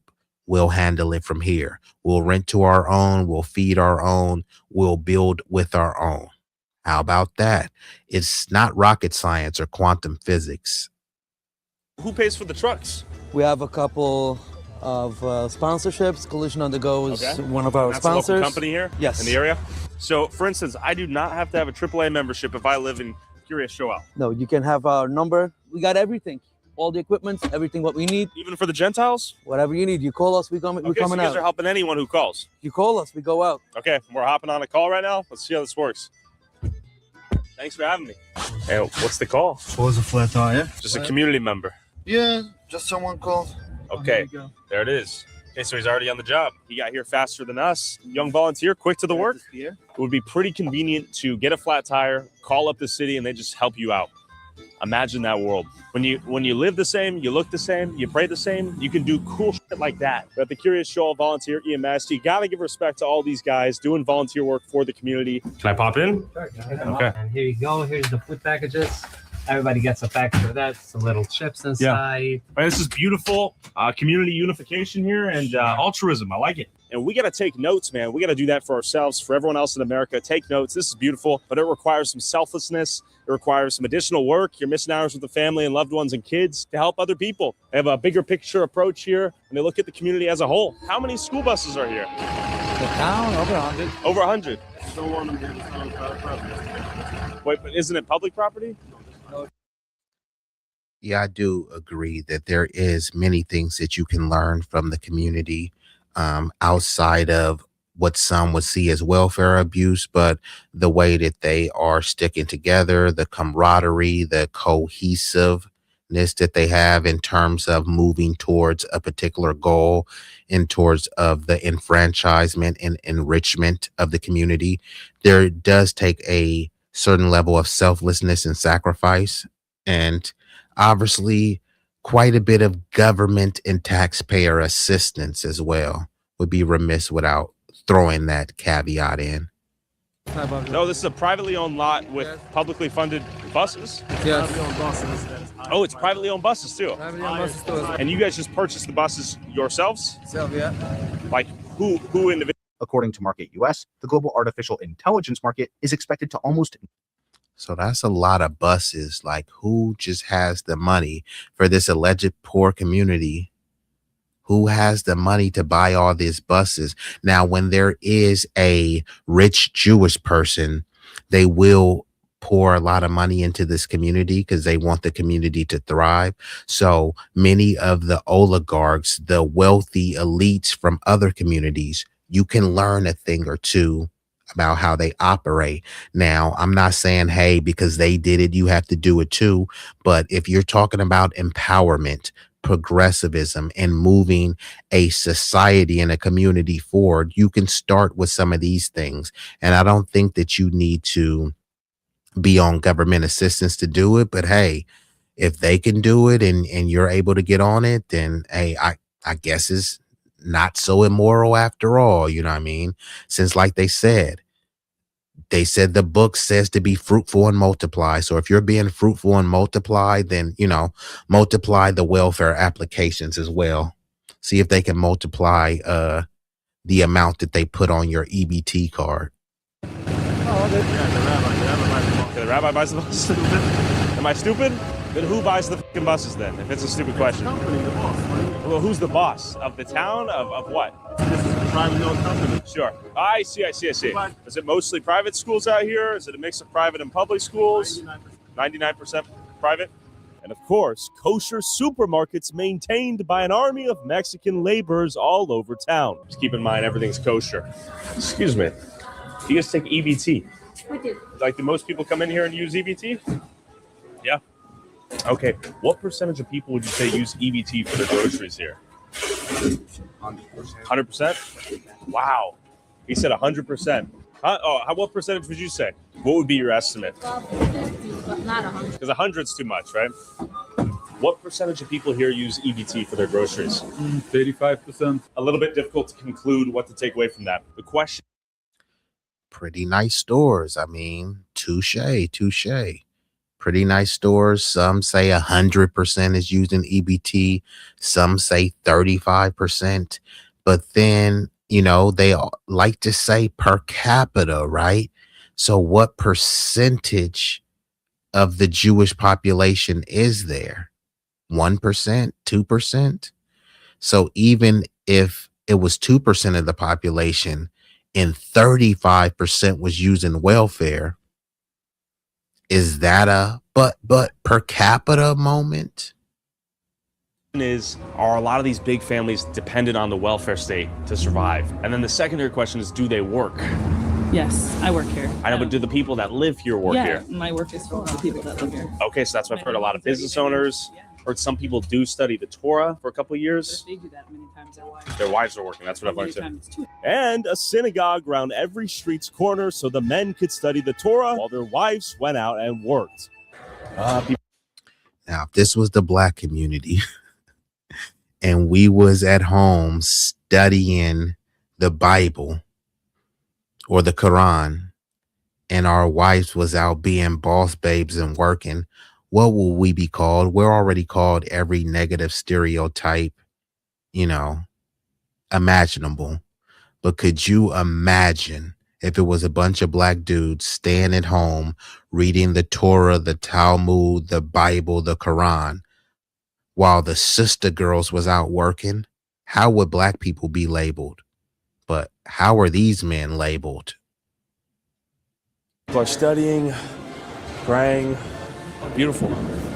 Wow. Okay, I think I finally made it.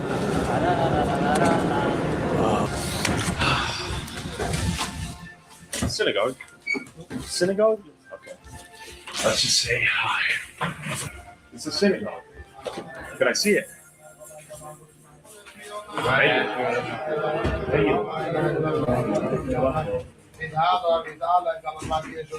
Thank you. How do people afford to have such big? I've been on sildenafil for years. It handles the blood flow, but my mind just doesn't stay in the game. Families out here. Oh, this is a problem, What struggle? Yeah. People struggle? Yeah, there's a lot of people. What do people do for jobs? Because I've noticed a ton of the Mexicans are working the retail stores. Yeah. What do the Jewish people do for work? They own the business. How do they get to own the businesses? I have no idea. We could say. People work by themselves. Okay. They work hard. They drive buses. They are teachers. They're employees by companies. And people build up companies by themselves. And people build up their businesses by their own. You work from 9 to 5. A lot of people work more. You work hard. Okay, I see. It's 2:59. Why aren't people at work? A lot of people are at work. But know you how guys many aren't at people are work. living here? Yeah, These are all teenagers. I see. Okay, these are young kids. Young kids. How old are you? I'm 21. Okay, so do you work? I'm in college. Okay, where do you go to college? Here. Oh, here. Okay, in town. Yes. You have your own college. Do all the adults go to work? Most, I will say. Most? 90%. Okay, do people here survive off of welfare? Not true. It's not true. No. Everyone have to work. You have to get money. But Yeah. when you have a lot of kids, like you have 8 kids, you can also get. He's saying everyone has to work, but then he's asking them, where do you work? And then all the places that he goes to, there's mainly Mexicans working there.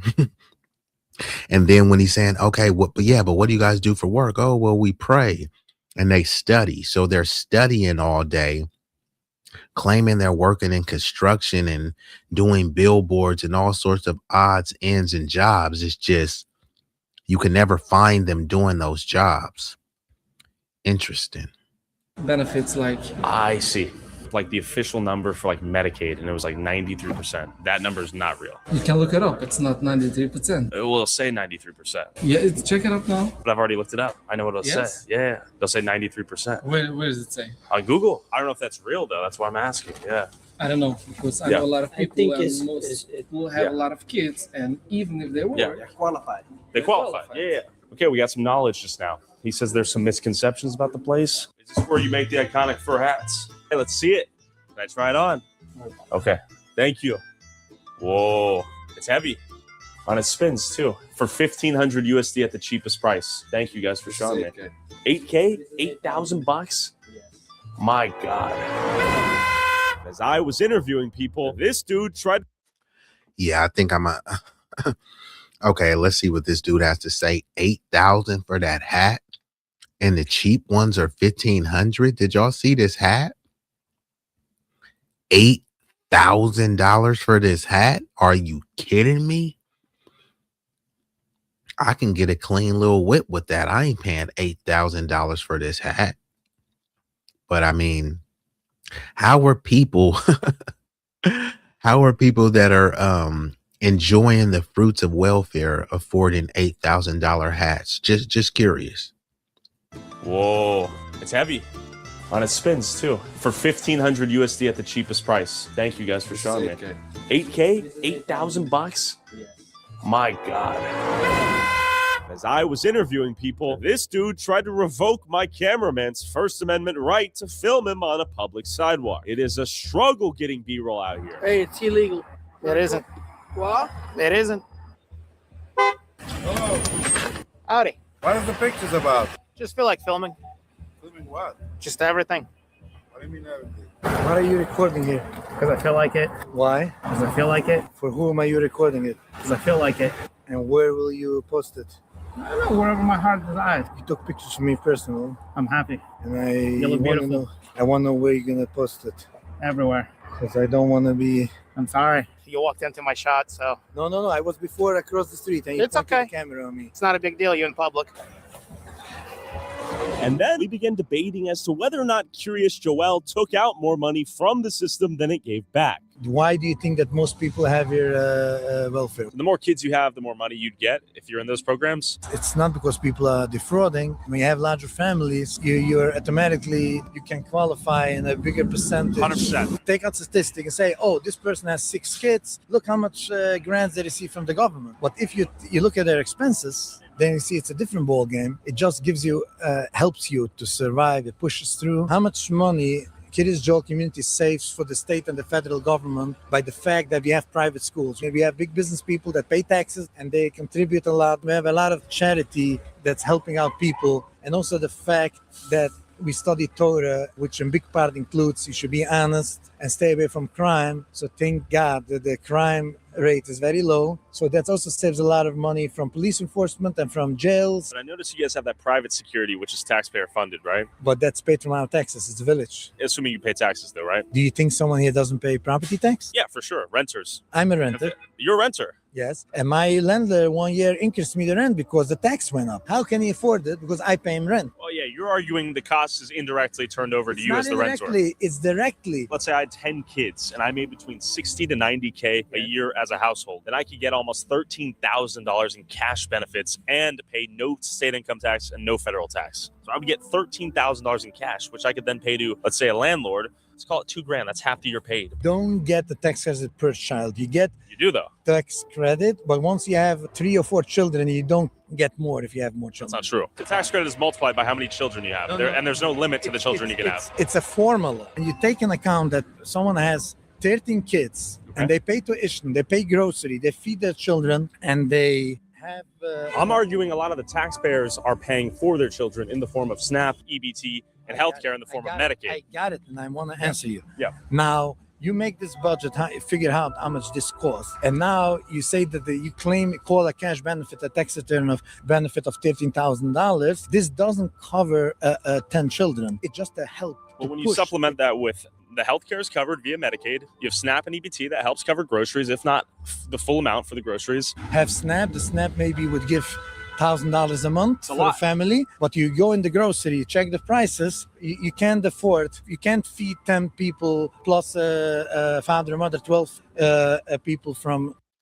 He's getting $1,000 a month in SNAP and is complaining and saying, oh, because I have 10 kids, you can't feed 10 kids on $1,000 a month. I'm sure you could figure it out. People have had to figure it out with less, let alone $1,000 a month. No one told you to have 10 kids. $1,000 a month. So it's just a push, like it's a help. It's not covering. That's true. So, and also me personally, I told you I'm working in the healthcare industry. Yeah. I don't have Medicaid. I have insurance by my employer. Agreed. If Yeah. you take all business people, successful business people, just from Curious Joel, their taxes covers everything that we take back. There's someone, Kiva Klein. He's a big developer. I'm sure he pays a lot of taxes. You see over there, Appstone. They're compensating with their tax payments, and then they're compensating with they have charity that they help out a lot of people here. The Jewish people that you claim, they're employing like over 1,000 people. They have a big building in Manhattan. They pay a lot of property tax. They have warehouses in New Jersey, and they're a very fair company. They're honest. And even though they are the job providers, they're employing over 1,000 people, and none of them seem to be native born Americans. Seems like there's just a bunch of undocumented indentured servant labor, but hey, let's praise them for employing people.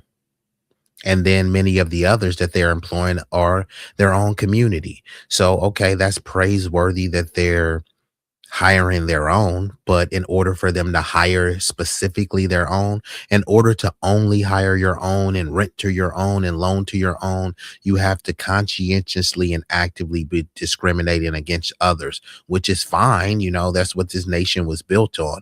Just stop pretending that that's not what you're doing. So you'd say overall, the Hasidic Jewish community is a financial positive, contributing to the contributing to United society. States. He was basically arguing that the minority of extremely wealthy Jewish businessmen that employ a ton of people elsewhere easily compensates for.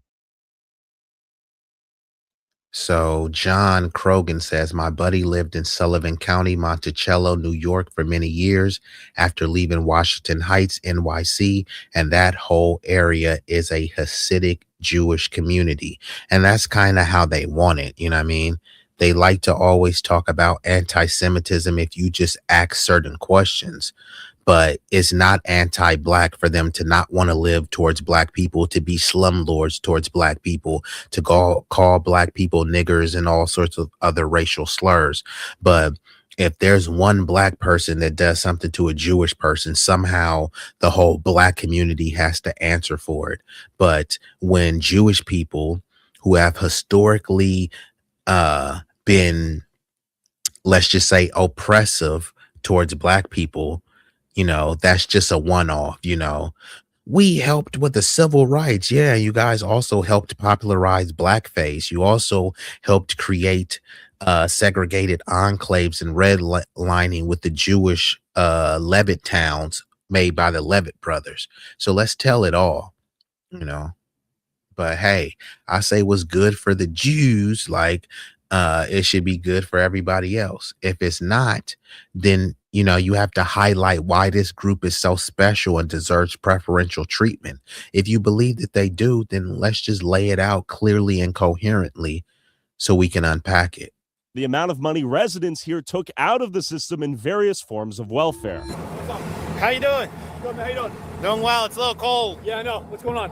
Nothing much? No? How can I help you? I was just called to talk to you. So people are a little nervous to be recording with the masks and stuff. So It's cold. Mask stays on, you know? I get it. You know what I mean? I just got called here, so I got to come by and For sure. do my due diligence. You know what I mean? 100%, sir. Okay. So what are you recording for? Just personal stuff. I get you. It's public, so I know you can. If you've never been to a community like this, right? Sure. You're unknown. Sure. It's unusual activity, suspicious for you to have a camera at people's faces wherever they go. You guys are going to be upset that they're here, right? You guys are going to call us over here. Just don't engage me. You know what I mean? If that's what you guys Yeah, no one's forced to get. Some people are going to get upset that they're here. Well, welcome to the United States of America. I don't want to get reported. This is the United States of America. Then just walk away. Just walk away. Jesus Christ. Okay, this is some bullshit. You know it. You don't get extra privileges. No. This is bullshit. You know it. Yeah, they're going to be upset and calling about you guys. And you guys don't want us harassing you. Well, why would you harass us if we're exercising our First Amendment, right? Because you follow people. Exactly. It's a rhetorical question. There's no means to harass us if we're doing nothing wrong. No. There was a terrorist attack in Australia Sunday. You come in front of synagogue with a covered face, people are I didn't. I get the face. No, I'm sure. answering his question, but he didn't ask you the question, right? He was talking to me right now. Yeah, Oh, okay. I agree. What I told you too. Sure. Yeah, was if you guys are going to call about each other and have these kinds of interactions, right? No, we had to find conversations. Just leave each other alone. All right, this is excessive. Obviously, we can talk to anyone who wants to talk. This is the equivalent of a doctor. Come in here, get yourself checked out. So is this a hospital or like a doctor clinic? It's a medical facility, so there's lots of like doctor's offices. Is this mostly for the Jewish community? Do I have to be Jewish to get health care? Okay. Are most people here on like Medicaid? A lot of patients are.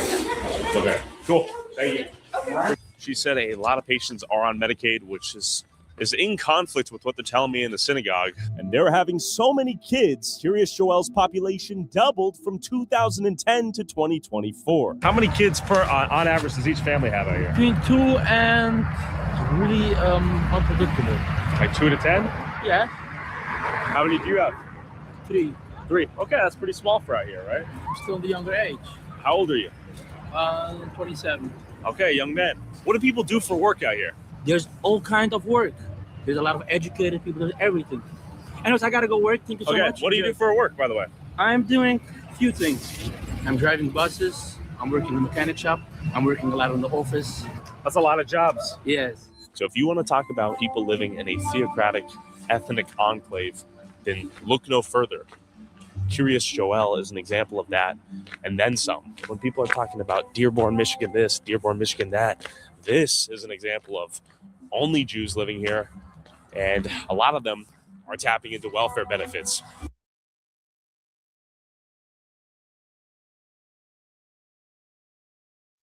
Okay, so that's the video there.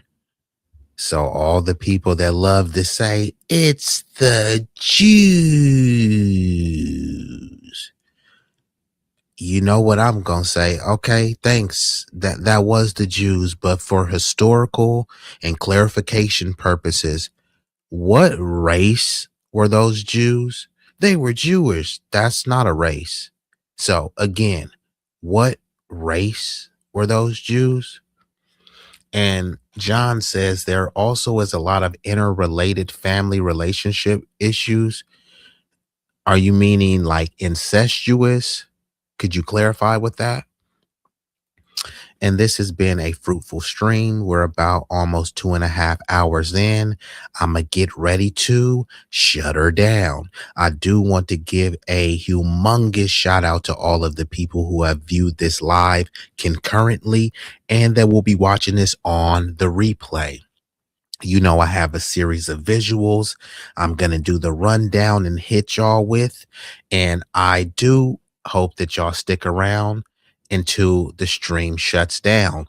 Also, when it leaves, y'all can leave a thumbs up, a thumbs down, a power fist, a fire emoji. Leave some comments in the chat to boost the algorithm. It won't cost you a fee. The likes are free. So that is a way that you can support. Like, share, subscribe, hit that notification bell. Many of my streams are impromptu. I don't have a schedule just yet, but if you hit that notification bell, then you will be able to stay abreast with all of the content. So let me give y'all a friendly reminder. Time for a like intermission. We kindly request that you show love to the channel's creator and platform by leaving a like, sharing, commenting, and subscribing. Don't forget to turn on the notification bell to stay up to date with all the latest content. Liking posts is completely free and helps the algorithm boost our reach. We want to grow the community larger and larger. So thank you all who take the time to support us. It does mean the world to us and doesn't go unnoticed.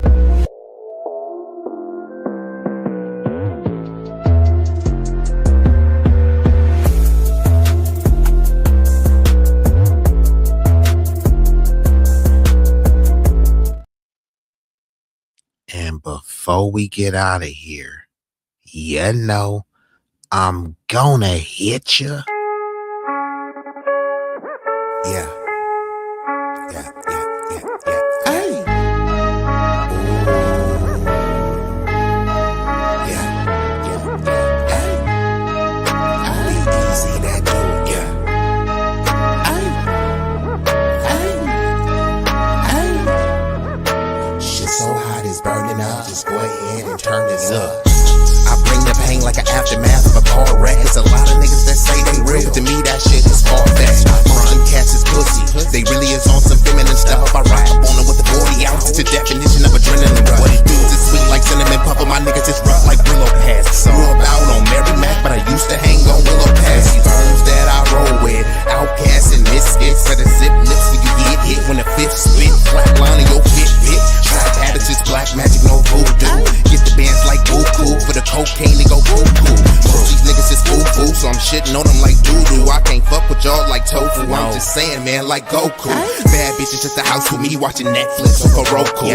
Fuck them both at the same time, and I swear to God, it was so cool. Street legend, real boss, I call shots cause I'm still saucy. I know some G's to the bike crack on shite racket and fly back out the mill. When they hear me flow, they say I be burning up, burning up. Cookie to the draw is what we burning up, burning up. What you ain't know, oh, we burning up, burning up. This shit so hot, it's burning up. Just go ahead and turn this up. When you hear me flow, say I be burning up, burning up. Cookie to the draw is what we burning up, burning up. What you ain't know, oh, we burning up, burning up. This shit so hot, it's burning up. Just go ahead and turn this up.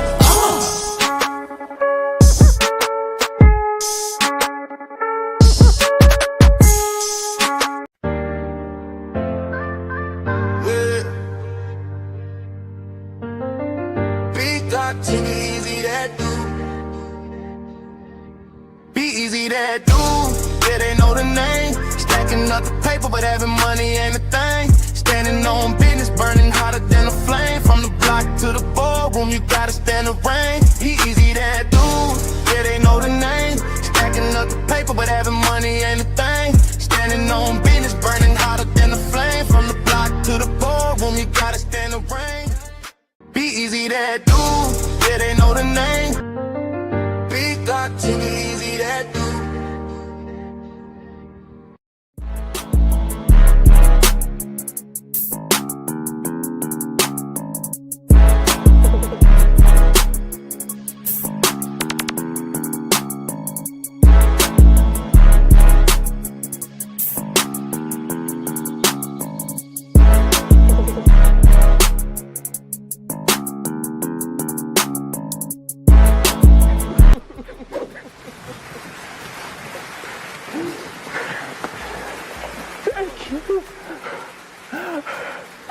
You love me. You really love me.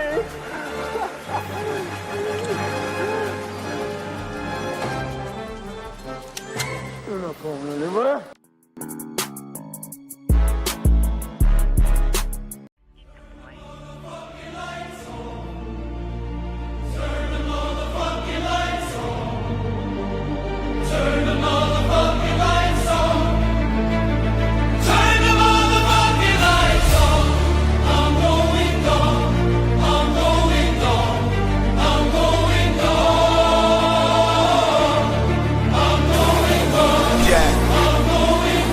Yeah.